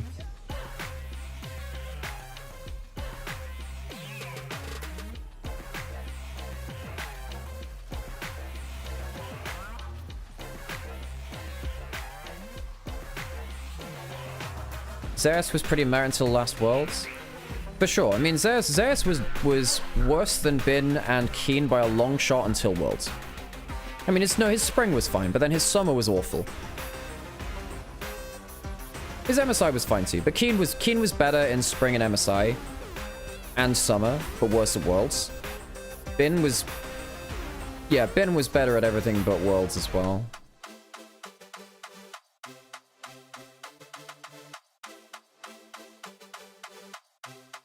Knight is a more consistent Zeka. That's not true either. They don't have a similar playstyle. Because it's not like Knight just plays the style of Sakali either. Thank you, Jonathan, for the follow. You know, like, Knight is a very different player to Zeka. I think, you know, you just try and relate players which you're very familiar with, which you know, it helps in some ways, but they're not even that similar either. Knight is Knight, folks. Knight is Knight, and he is one of the greatest mid laners of all time. You know, for me, I think the greatest mid laners of all time, I think you have Knights. I think you have Faker. Then after that, I think it's a toss-up between, like, Xiaohu, Chovy, Knight. I think that's your second place. And I think Rookie comes after that, probably. And then actually, well, Rookie, I think, has been... His standing has been going down and down. But I think Rookie's still obviously in there somewhere. But I think Knight is a top 5 mid laner of all time. Showmaker's up there too, yeah. Probably higher than Rookie, actually, at this point, yeah, for sure. But I would put Knight over Showmaker all time. At this point I would, despite Showmaker being a world's winner. I put Xiaohu over him as well for the 3-time MSI and his innovations in the vision and macro game from mid lane position. Doomby was very strong for sure, he's up there too. Scout's also in the top list, he's definitely top 10. But again, I would put Knight over him.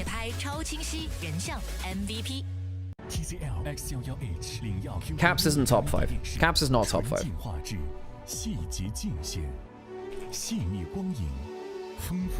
He might be top 10, but he's not top 5.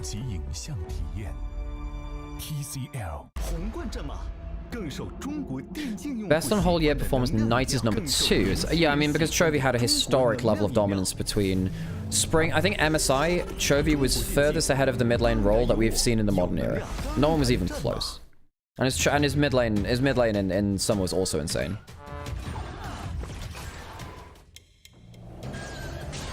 People don't even understand how good Knight is. I completely agree. I think people are really overlooking a historic level of form from Knight over the last couple of years. Knight in 22, 23, 24, well, I guess 23, 4, 5 is... 22, I guess, was less international, right? But 23, 4, 5 has been so underrated because he's not Faker or Chovy. Because he's not an LCK mid laner, people underrate him.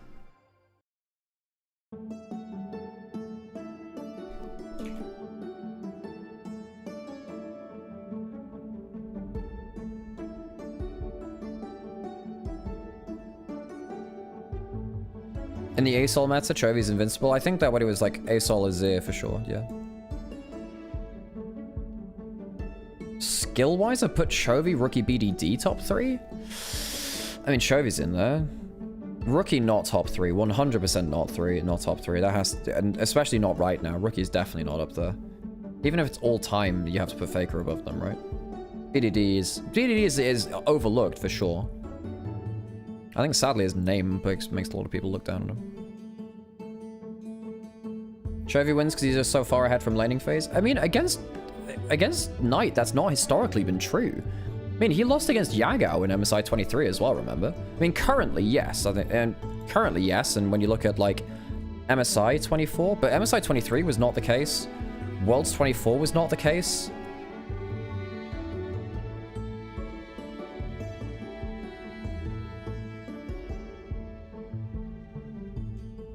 Zeka Galio versus Knight Galio Crash. Yeah, the double ultimate. Yeah, for sure. Also, by the way, this is a big thing which really annoys me. People think Elk is better than he is because of that 1v3 at Worlds, which was actually Knight peeling better than I've ever seen from anyone, like, ever, in that fight.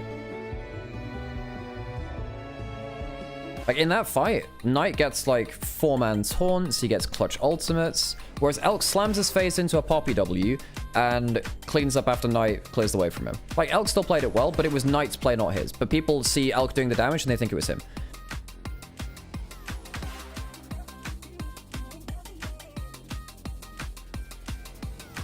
Knight is criticized for his Azir and Orianna. His Orianna's good, and his Azir is fine. It's just not great, right?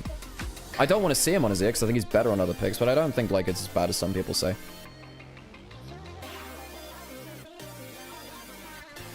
My question is, will Ed Chovy ever leave LCK for LPL? No. I think that the paycheck is probably bigger in LCK for Gen G because he's been there and he's won enough tournaments for Gen G that the salary cap goes up for him. I think that he should forever just be in LCK, honestly. BLG and AL MSI would be the best case for LPL's reputation. Depends if BLG fix their shit out. They've got a little while to fix stuff out, but... Hey, Avian, good to see you. Oh. Elk's getting the Bang treatment. He's not the main focus of his team. He's good, but not one of the greats. Well, Bang actually was one of the greats, though. Bang actually was the best AD carry in the world for a significant period of time. So that one I actually disagree with. Bang is actually better than people remember. And Bang has actually a negative reputation because of World Season 7, but that was because Huni completely destroyed the way that they played the game. Hey Sam, how's it going?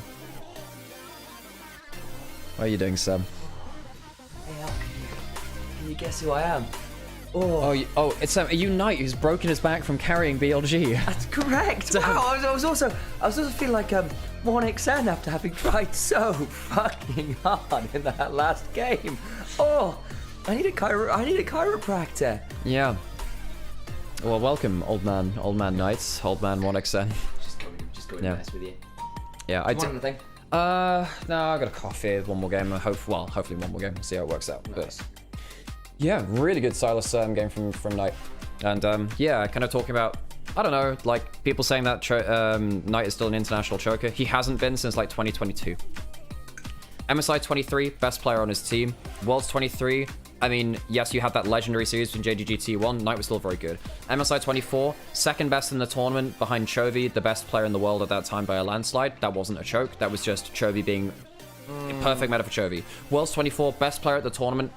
And yes, throughout the whole tournament, best player at the tournament. Faker, more clutch in the finals, but Knight also massively outplayed him in games 1 and 2, and like in the laning phase of game 1, 2, and 3. Game 4 and 5, I think Knight was far better. Faker was far better in the clutch, but Faker was the best. Knight was the best player at that tournament. So yeah, you look at the 3 of the 4 major international tournaments in the last couple of years. Knight has not choked. He has actually been arguably best player in his role at portions of those tournaments, and even MSI 24, I'm like, second best mid. I remember having that conversation, doing that VOD review with you and Kira for that T1 v JDG series that was insane for MSI 23. Worlds 23? The 4-game one at Worlds 23 where Faker got the shuffle? Yeah, I think it was that one. But people were going like, okay, so was Knight as bad as people think he was? And the answer was no, he wasn't. No. Was he the best player in the world that day? Possibly not. Was he as clutch as maybe you could have asked of him? Possibly not. Was he bad? Absolutely not. Rule and Kanavi had stinkers for one series. And people also overlook, Kanavi's performance as well. Or rather... That bloody Bellbear. Well, Well, this is what I'm saying. People put too much into that one game where actually he completely saved the game in game 3 with the bot lane gank to get like a triple kill. People forget that because they only want to talk about the easy thing to talk about. Like, if you actually want to seriously judge players, you can't be missing out other important games and just going towards the low-hanging fruit. Can you close the door, please, Sam?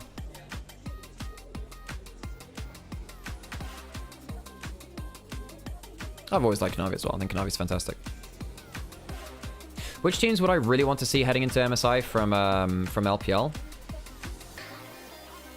That's not true, Kazel. I think you massively underlook the value of 369 and Knight being by far the best peeling solo laners in the world. If you say that Kanavi and Ruler 2v8'd on that team, you actually don't have eyes. you didn't see like the Cassante performances from 369 and his tank performances. Knight having fantastic Annie engages at MSI, being one of the best Jaces in the world, incredible on ton of playmakers. Like, there's a reason that was a super team, and the solo laners of JDG were on absolutely magnificent form. We're into game 2, into the draft between TT and BLG. Gwen is banned away, Jace banned away. No Pantheon available. Neferi is up, could go towards that, even after the nurse feels strong.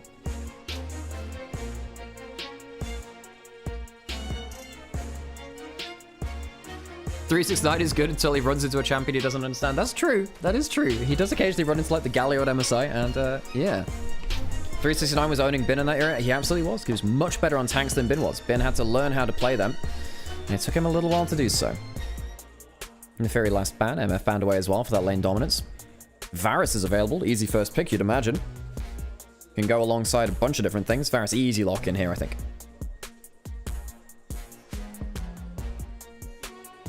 There was a question about which teams I'd want to send to MSI. Look, if BLG get their stuff together, I think it has to be BLG on that list. I think anyone's legend must be on that list. I don't want to see top esports of this MSI if they continue to have the same flaws of falling apart through bot lane and jungle not being able to respond to their lanes losing. Fun little things coming through. Yorick locked in for Bin? Yorick on this patch, a little bit weaker. Not into a choice jungle top lane matchup. Maybe just saying, Hoya, you don't have a pick that will survive this. Oh, now that'll be something different. Oh, Kindra's pretty good versus Yorick, by the way. Can hop out of that Dark Procession very easily. You finally agree AL should go international? I said that before. When have I not said that? Cho'Gath locked in for TT. Now that's different. Hoya potentially planning something a little bit different into the Yorick. I am surprised. This is most likely going to top lane. Technically, it can be played mid lane as an AP variant as well. I am very surprised to see a Cho'Gath here. Very good tank, but it's, you know, you could have still gone towards the Scion or something like that if you wanted tank. I don't see how Cho'Gath does better into the Yorick in a 1v1. The Lilia comes through for Xiao Huangran. It's a champion he's played a lot from my memory. Allows you to play towards that single target execution comp. So what you can do now is land either a Q knockup from Cho'Gath into the Varusol, or the other way around, Varus into the Rupture. Kill that first target with a Feast to get the reset from the Viego, and then go for Viego resets. Pretty slim win condition. I think you're losing heavily in the top lane matchup. You're even in AD carry matchup right now. And Beichuan is on the Lilia, very good versus the Cho'Gath. Cho'Gath can barely dodge those bowling balls late game because he gets too big to actually dodge them.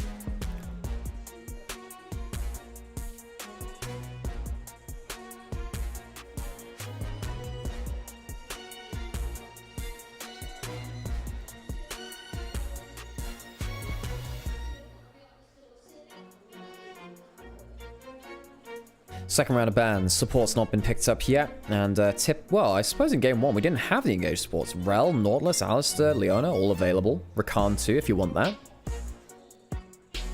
Braum could also be a pick in this draft. Typically, it's the engaged supports which get forced down first. Not the case here.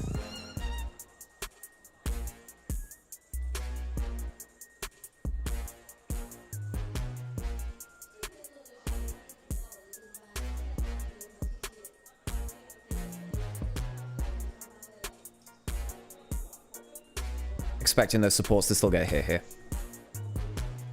Who has the better draft? I mean, I think it's BLG right now. I think that TT have counterpicked themselves in top lane. And I think that Viego needs a strong team to leverage. Like, if Viego has a strong set of lanes, which he can then reset off of, or a strong team fight combo which he can then reset off of, it tends to be good. If your team is losing, Viego doesn't help you very much. Viego is very much a win more champion. 4 melee supports banned away in the second round. Alistar and Braum the last ones. Still have Rel if you want the big engage. It's the last big one there.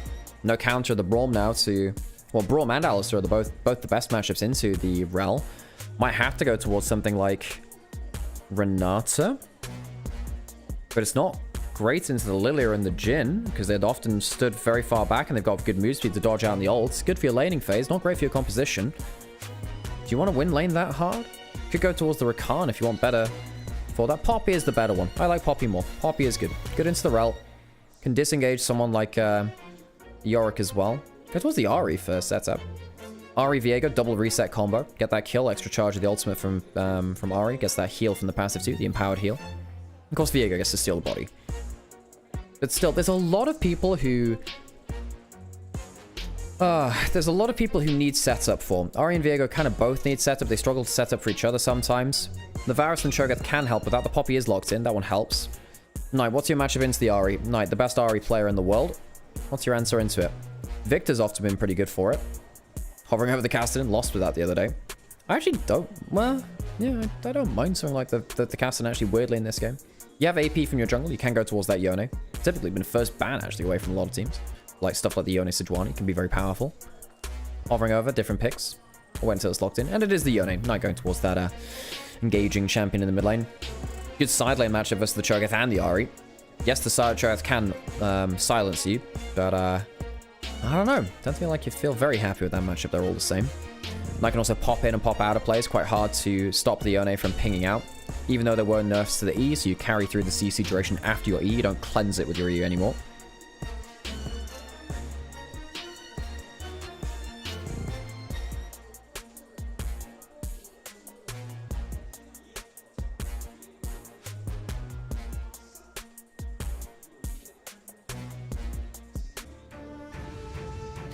Second game, drafts are done.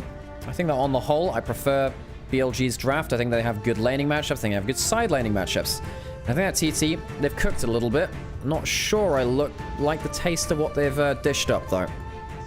The Cho'Gath into the Yorick feels like it's a losing lane, and while I do like the idea of Cho'Gath, Varus, Permacy seeing someone now for Ahri Viego to kill them, I think most likely they're going to get blasted in the skirmishes in the laning phase before that combo gets online. That being said, they managed to get towards their combo in their death ball last game. Perhaps I'm underestimating them. Perhaps BLG will underestimate them. Let's get into game and see how it works out.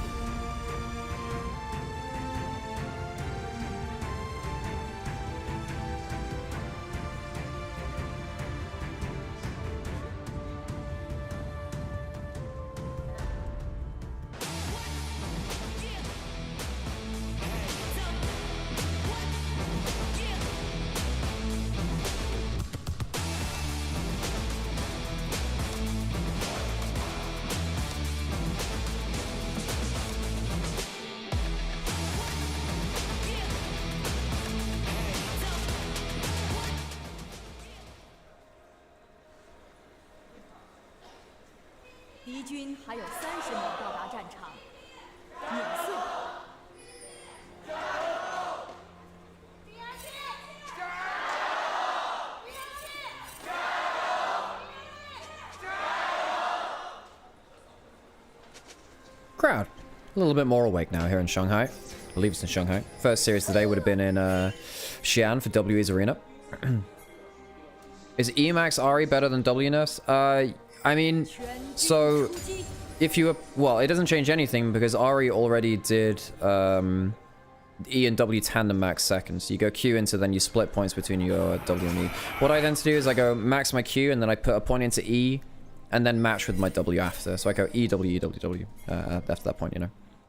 But that's been the case for a long time. We've often seen Ahri's go 3 points E just to increase the CC duration. Helps quite a lot. Arrow lands onto Elks, going for the Comet version.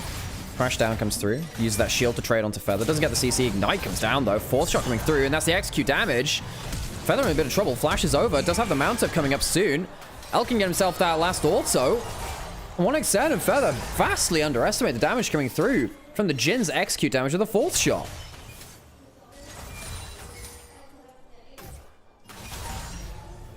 Yes, if you're Wait, you saw Chovy full max E after Q? You can do, but then at that point you lose a lot of cooldown on your W. Your W feels quite bad at rank 1. Setup, getting the electrocute early on. First levels of the game where you really need to get an advantage is the Ahri versus the Yone, if you want to kind of keep up individually. After that, it feels like if you don't get that, you're relying on your teammates to set up angles for you to get early kills, and then, you know, get a little bit more. Lands the Morning Mist onto Hoya, wants to get that Q onto him as well. Gets the Grasp proc.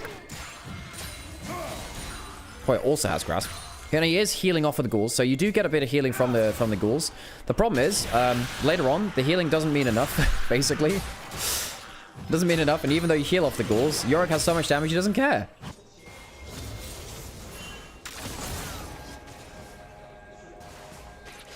Kyle gaps Lahens right now. Depends on which series it's coming through from. I think the Kyle is the best support in the LPL by a mile. But he isn't without his off games too. He's had a couple more of them recently than I would have liked. How does Maiden interact with Cho'Gath ult? I believe you... That's a good question. Do you get infinite stacks off of? There was a point before where you can like ult Tibbers and stuff like that, and you'd get more value from it. Knight really wants to farm out with Q here. Wants to wait for the Q stacks to come off. Dodges out on that. Gets the shield from his Spirit Cleave. Nice. That could have been a kill trade actually from setup if he lands that charm. Didn't, sadly. Mount up from Elkanon. Beichuan coming down to level 4. Spots that Xiao Huangren. So the problem with someone like the Viego, kind of struggles to play the game if your lanes are losing. You can't be like a Shinzao. If you were a Shinzao here, you could fight. You can't really do that with the Viego nearly as easily. Feather doesn't have flash for a wall stun, even though he has levels 3 and really wants to make good use of that. So it's going to be a double scuttle from Beichuan. Bot lane's wave stay, I mean, it's pushing out towards Elkanon too, so they don't get the best value from that either. Kind of rough for TT. Beichuan's going to get double scuttle. He'll go back for a, because he gets that double scuttle, you know, be able to very easily go back and get the Fated Ashes. Knight goes into mid lane, have that mid lane push. Loses a couple of minions for the ability to push up the wave and allow Beichuan to get himself a full back. He'll get full Fated Ashes now. Very happily so. Gets a control ward too, which is nice for him. Often you don't expect that extra control ward to come through from the back. Onyx and Feather, they get themselves the push now, but it's too late. They get the push in the lane after the Scuttle Crab's gone, and after Xiao Huangren wanted to be on bot side to fight. Bin winning the individual matchup here, and yes, again, will be healing pretty well, but again, Yorick just has infinite damage. Doesn't matter.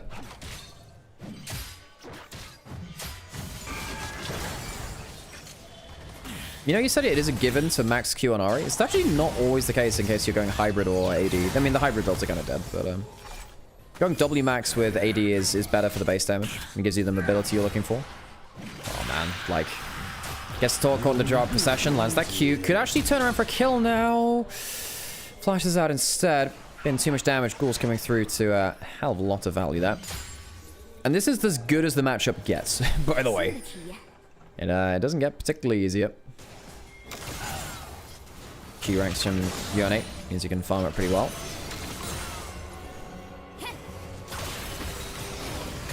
Good farming by Knight on the whole. Loses just the one. 5 CS lead for Ahri, who has the Dark Seal in inventory, wants to snowball. Problem is, Xiao Huangren is behind, is not going to hit an early level 6. Won't be able to be set up for. On. Gets himself the Q stun. W is available from Feather, uses it now. Great Q flash coming through from Beichuan. His Lilia have been very impactful in the past in the Ignite. And the Dream Dust takes the kill. Beichuan using the Lilia he carried TT with for so much success to kill them instead.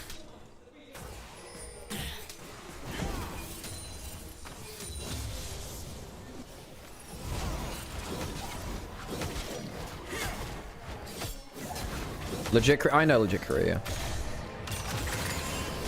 3 points Q into W max. I mean, if you're going AD, you don't want to max. You don't want to max your Q at all. In fact, sometimes you don't put a single point into it because you only want it for Sheen procs sometimes. If you're going for a Sheen, then yeah, you pick up the Q.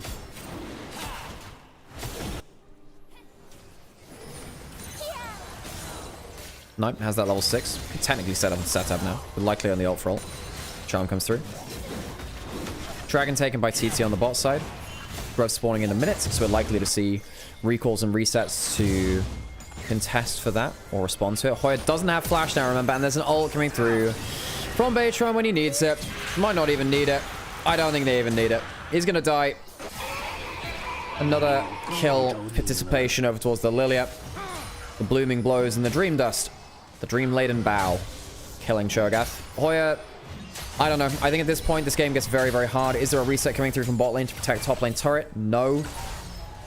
He does have that Maiden. He can walk up towards the turret, probably take 1, maybe 2 plates. He has the Demolish. Maybe even will get that just clean 2. Yeah, and this is before the Grubs even spawn. Batron's going to clear through them, keep himself up in his clear speed. 30 seconds till the Grubs. 2 plates cleanly, and Bin is almost 1,000 gold ahead. Oh, it's only 500 gold. Okay, I lied. I lied. It's 400 gold. But hey, it's a lot, isn't it? Bramble Vest now in for Hoya, but not sure he's feeling that happy about things all the same. Ari going top lane, Cho'Gath going bot lane. Bot lane's moved into mid. Grub spawning now. Bin won't be able to spend the gold he just earned. But he is on top side. Batron still has his ult importantly, so we can use that to get a big play coming through. If you get that sleep, it sets up for pretty much an instant play from Knight. Yorick very good at clearing through Grubs. Ari's coming down, not on the best angle. Where's the setup? You need Feather to do something. You need a flash wall stun. Get onto Elk if you can. He has plans and flash. Maybe onto Knight instead. One's already down. Ah, and it's a flash onto the Ari. Dead setup. Flashes and dies anyway. Double Swirl Seed. And that'll lead to a double ultimate. They'll kill down the jungler. Viego sent back from whence he came into the mists. And there'll be no smite available for the Grubs. 3 Grubs from BLG. Cho'Gath gets 1. Well, he doesn't even get a measly plate in bot side. None of those plates over towards them. BLG, clean early game. Batron, clean early game. 1,000 gold ahead in top side. 700 gold in jungle. Bot lane's doing fine. Mid lane, it's going to get better. Knight, as soon as you get ahead in this matchup as the Yone, can have a hell of a lot of agency across the game. Batron really helping his team out in the early game, though. Batron, MVP for the early game so far. On. Great catch onto the Ari. Just where was the setup? Feather needed to be further up. Ends up getting tagged by the Swirl Seed too. Maybe Viego should have ulted back. Oh, I thought it was Viego though. Oopsies. It was the Poppy. Oopsies. I thought it was the Viego. Well, whatever. Whereas normal AP builds, he likes it because of Blackfire Torch and Lichbane. So W ends up having more value than Q for him. It's easier to land the W as well, right? But you lose out on a lot of wave clear when you do that on the with W over Q, which is a problem. Better for dueling, I suppose. But yeah.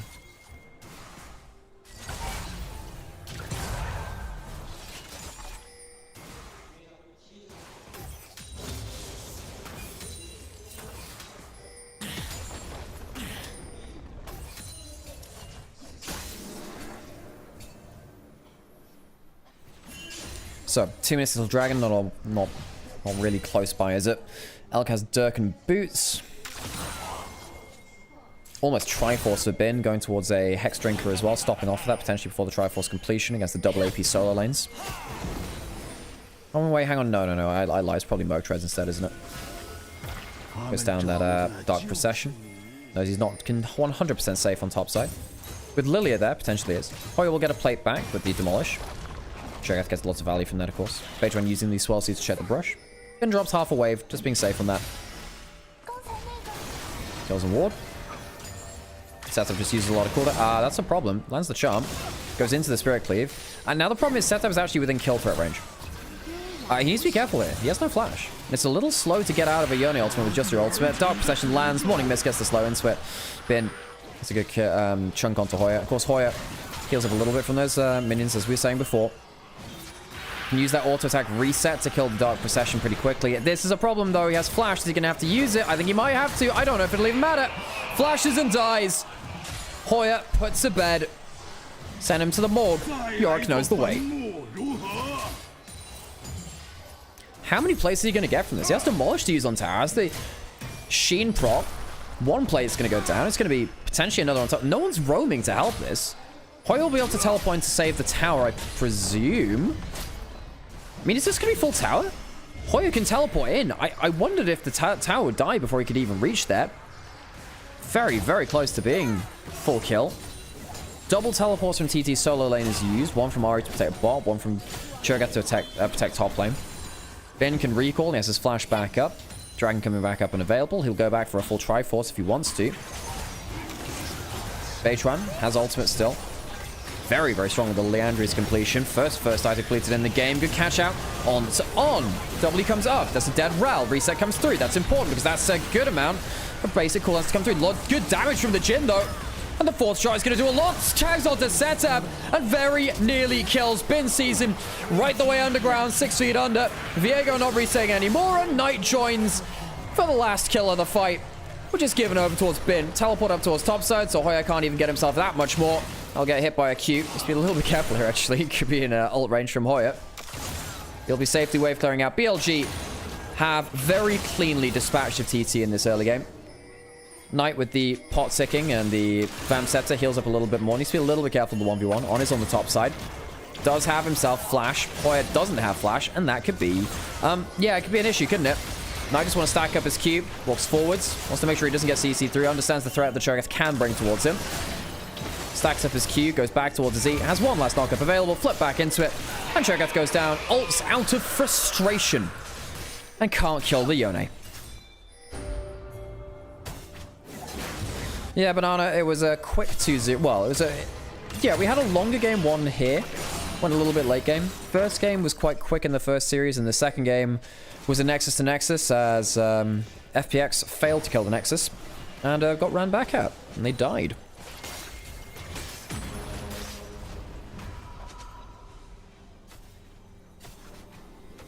$2,000 gold for Yorick in the side lane. 1.2k for mid lane matchup as well, but that's largely not come out of the actual Ahri matchup. This is the problem with stuff like Ahri Viego. You want your team to be winning so you can make plays for them and set up for them a lot of the time, or at least tag on to the winning side of the play. God, that was a lot of damage. Lilia burn came through and tagged on extra onto that. Bin stacks him into stops Feather short as well.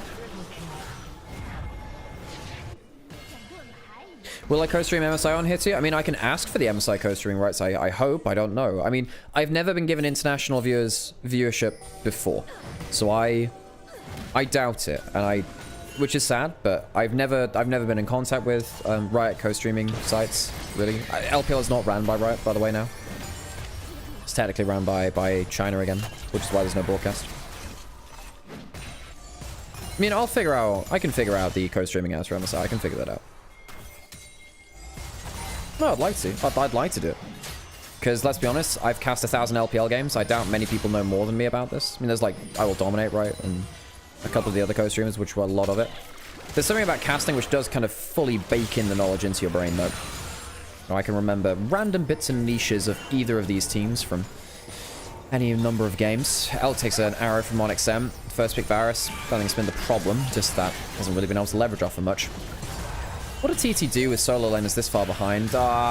Slows Dark Procession, and the fourth shot is going to hit like a truck.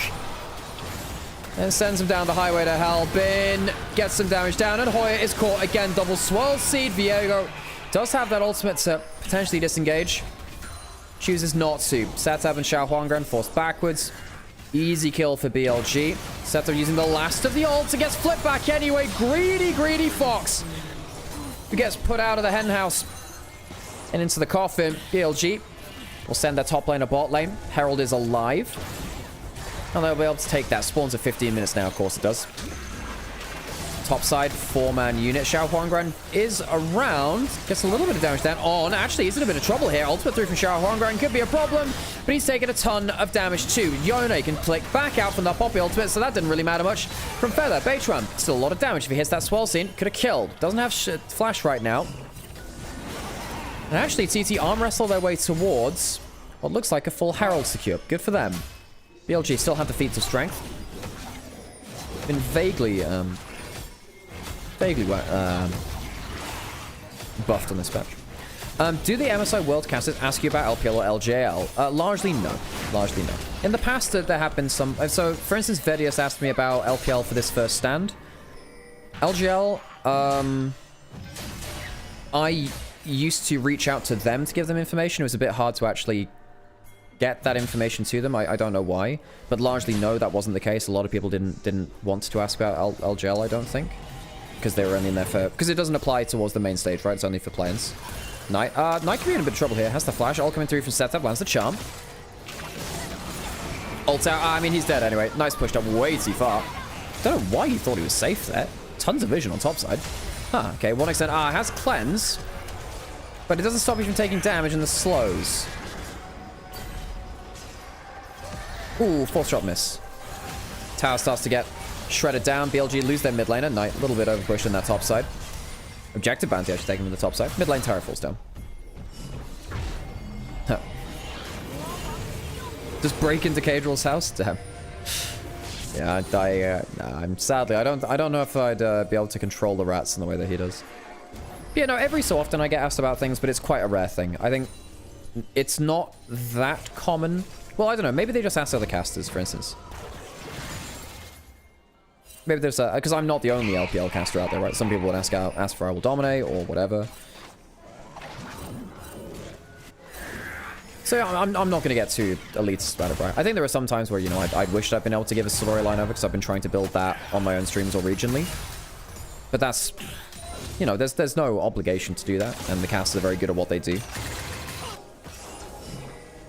I always want there to be more stuff for LPL, so there's always going to be a... And LGL too, for sure. I love my Japanese players. Dragon is now spawned. Oh yeah, Caedrel reached out for a video on last year for play-ins about the Hawks, so he did ask about that. So he did that for that. That was the only time I was asked about the Hawks, actually, I think. That was cool, though. Nice to talk about LGL again. Haven't managed to do that for a while. Setup hanging in the brush. Vision control for Setup and TT in that bush definitely helped them, but they're just so much weaker on the map. 5k down. Wrong terrain for them too. Very hard for them to fight around Dragon when their backs are against the wall. Wallstone onto Knight. Means that Feather's not actually doing anything at the Herald Dragon itself, though.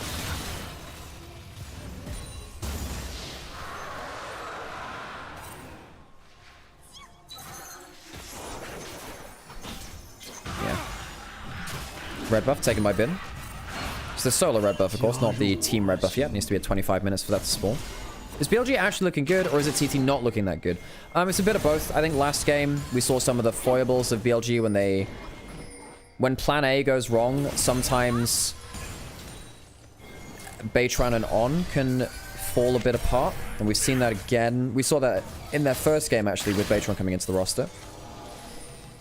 That being said, you know, Knight's been playing well. Bin's been playing quite well today too. His ambassador was better than I normally expect from him.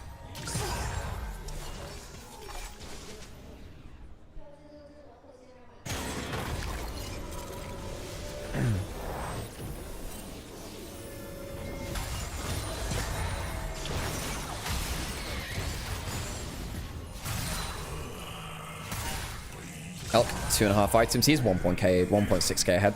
Setas has been given a lot of the side lane farm from TT and some of the side lane turret kills as well. So he has actually crept ahead in that individual matchup. On the other side, side lanes have been very much prioritized for the Yorick, who's meant to be that side laning god. Has that Shojin now. Start stacking up on that Atacon. Remember BLG threw at Atacon the last time. Beitran could flash forward for a Q. Having that flash is really nasty here. Poppy ult. What's it going to land onto? No one. Ah, Feather. That's the problem. Barrisol comes through. Atacon is secured. Bin, a lot of damage onto him. He was shredded by the Atacon too, and the Curtain Call will cover the retreat from BLG. Don't think they're looking for a fight after this. They claim the Atacon, and they're out. Beitran. Well, there was a chance he flashed over and did something funky. Doubt it was going to work out that way. You can Q over the wall, E over the wall.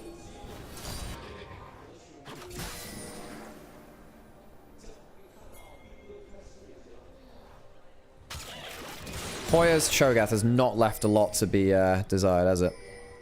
Or rather, it's left a lot to be desired. Been slaughtering him in the 1v1. Pretty sure Knight with the Blade of the Ruin King also does that now. Knight stacking up the Q, not using the E because he wants to get that continued chase down. Steps out. And the Cho'Gath... What's this Cho'Gath brought to their team?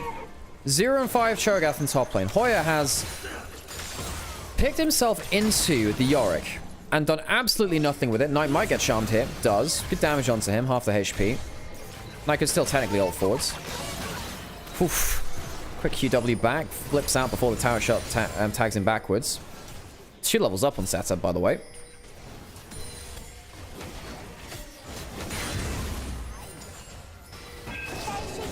Ooh, that's a problem.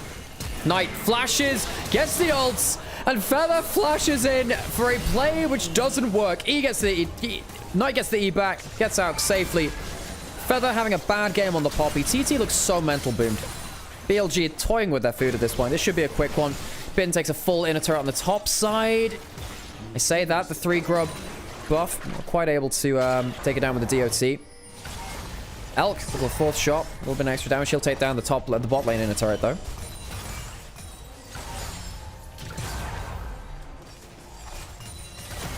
And the tower's gone.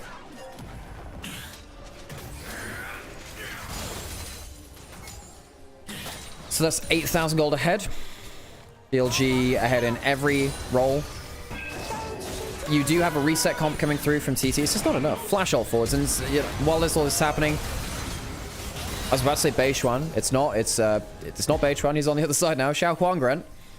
0 and 2 on the Viego. Can't do much for himself. Now, gone towards that collector second. Typically helps you get towards those resets. Your ult scales off of crit chance, which does mean you get some extra damage through from the collector. Still not great to play in towards mid and late game. Lord Dominus Regards is very, very strong later on with the crit chance and just the percent pen. Very, very nice. Even though you get less base AD. Dragon in 40 seconds. 3rd Dragon and sold point for BLG. Yorick pushing in top side. Yone pushing in bot side. 1-3-1 sets up. Both of them have teleports. Both of them obscenely fed. Both of them have wards behind TT to do something. Knight backing off a little bit earlier this time. Good for him. Good for him. Good for him. Top lane inner turret taken was only on a sliver of HP. Beitran could flash in for a Q. Oh, and he doesn't even need to. 3-man sleep coming through. Xiao Huangren escapes out of the play, but I don't think the rest of his teammates will. Yone dies, though. Chomp goes onto him. Knight goes a little T. Bin choosing not to go anywhere. Going towards the top side. And instead, choosing to go towards an inhibitor. Teleport towards the base, as Ari needs to go and regen. Xiao Huangren start hit up by that Q. That could be a bit of a problem. 1xN does have some damage. Flash away from the Lilia. Cho'Gath has just died somewhere in the play, by the way. I'd imagine that was with just Elk getting a long-range shot off of something. So Yone dies. Inhibitor turret is down. Full inhibitor down, excuse me. And the dragon goes to BLG.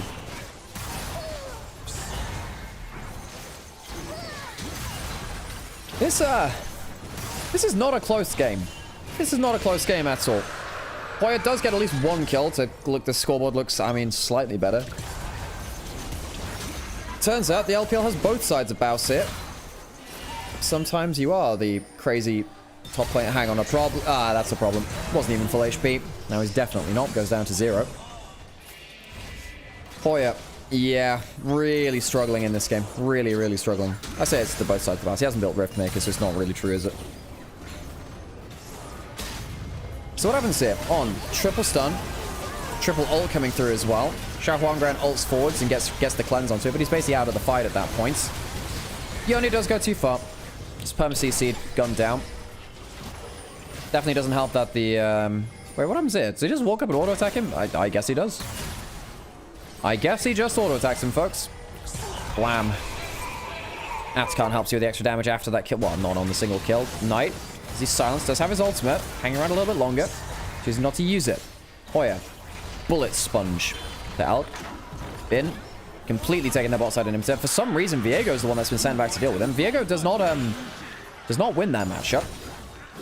So 2 inhibitors taken by Bin. He's had a storming game in the Yorick. Solo kills galore. Side lane pressure galore. He's my MVP. Besides Beitran, I think both of them have been doing well. Baron getting gunned down. Lilia makes up for this Baron speed, which Jhin doesn't have. On making sure that the Baron damage debuff not applied towards either of them at different points. And they'll get themselves an easy Baron.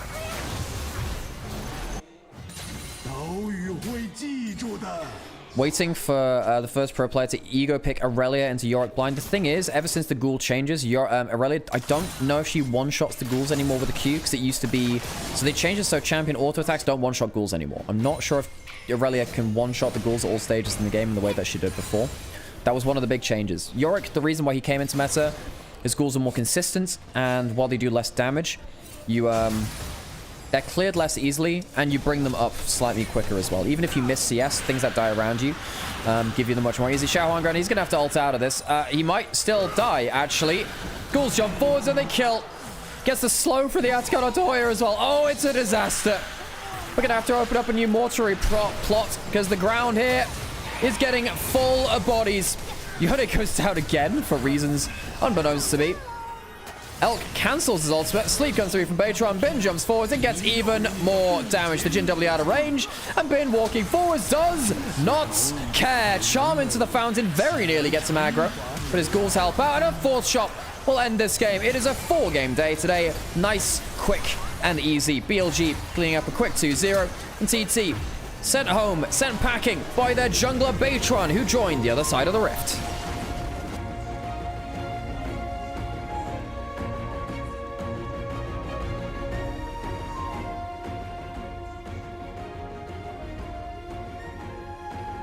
Okay, that would be that thing where we finish the day. Thank you everyone for choosing to watch LPL here today, if you have done so.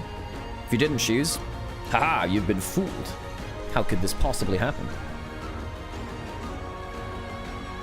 BLG, looking better, not without their flaws. It's not against the best benchmark of a team to figure out. BLG, of course, going up against TT, who are dealing with their own jungle change. They're on the bad end of that, I suppose. Baytron, a player which led them to a lot of success. BLG looking very mental boomed as they've kind of walked away from that. BLG's next game will be on Wednesday versus Anyone's Legend. Absolutely tune into that. Whereas TT are playing versus Invictus Gaming tomorrow. BLG AL, though, that could actually be an MSI representative matchup. We'll see whether BLG's macro chops are up to standard. And whether our friend Baytron here can stand up to the likes of Tarzan in AL. Possibly our best jungler in the league. Kanavi and Tarzan. Top 2 in that right now. I will get hydrated, Soul Puppy. Thank you very much.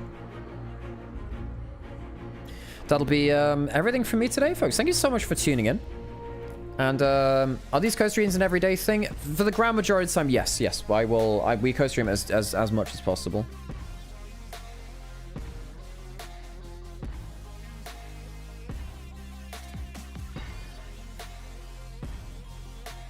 Okay, right. I've just got some messages I've got to respond to. I'm going to do a thing where I go offline. So if you're on YouTube, the show will end here. Thank you very much for joining us today. If you're on Twitch, stick around. I'll raid you over to someone else as well. See you in a bit, everyone, and thank you so much for joining.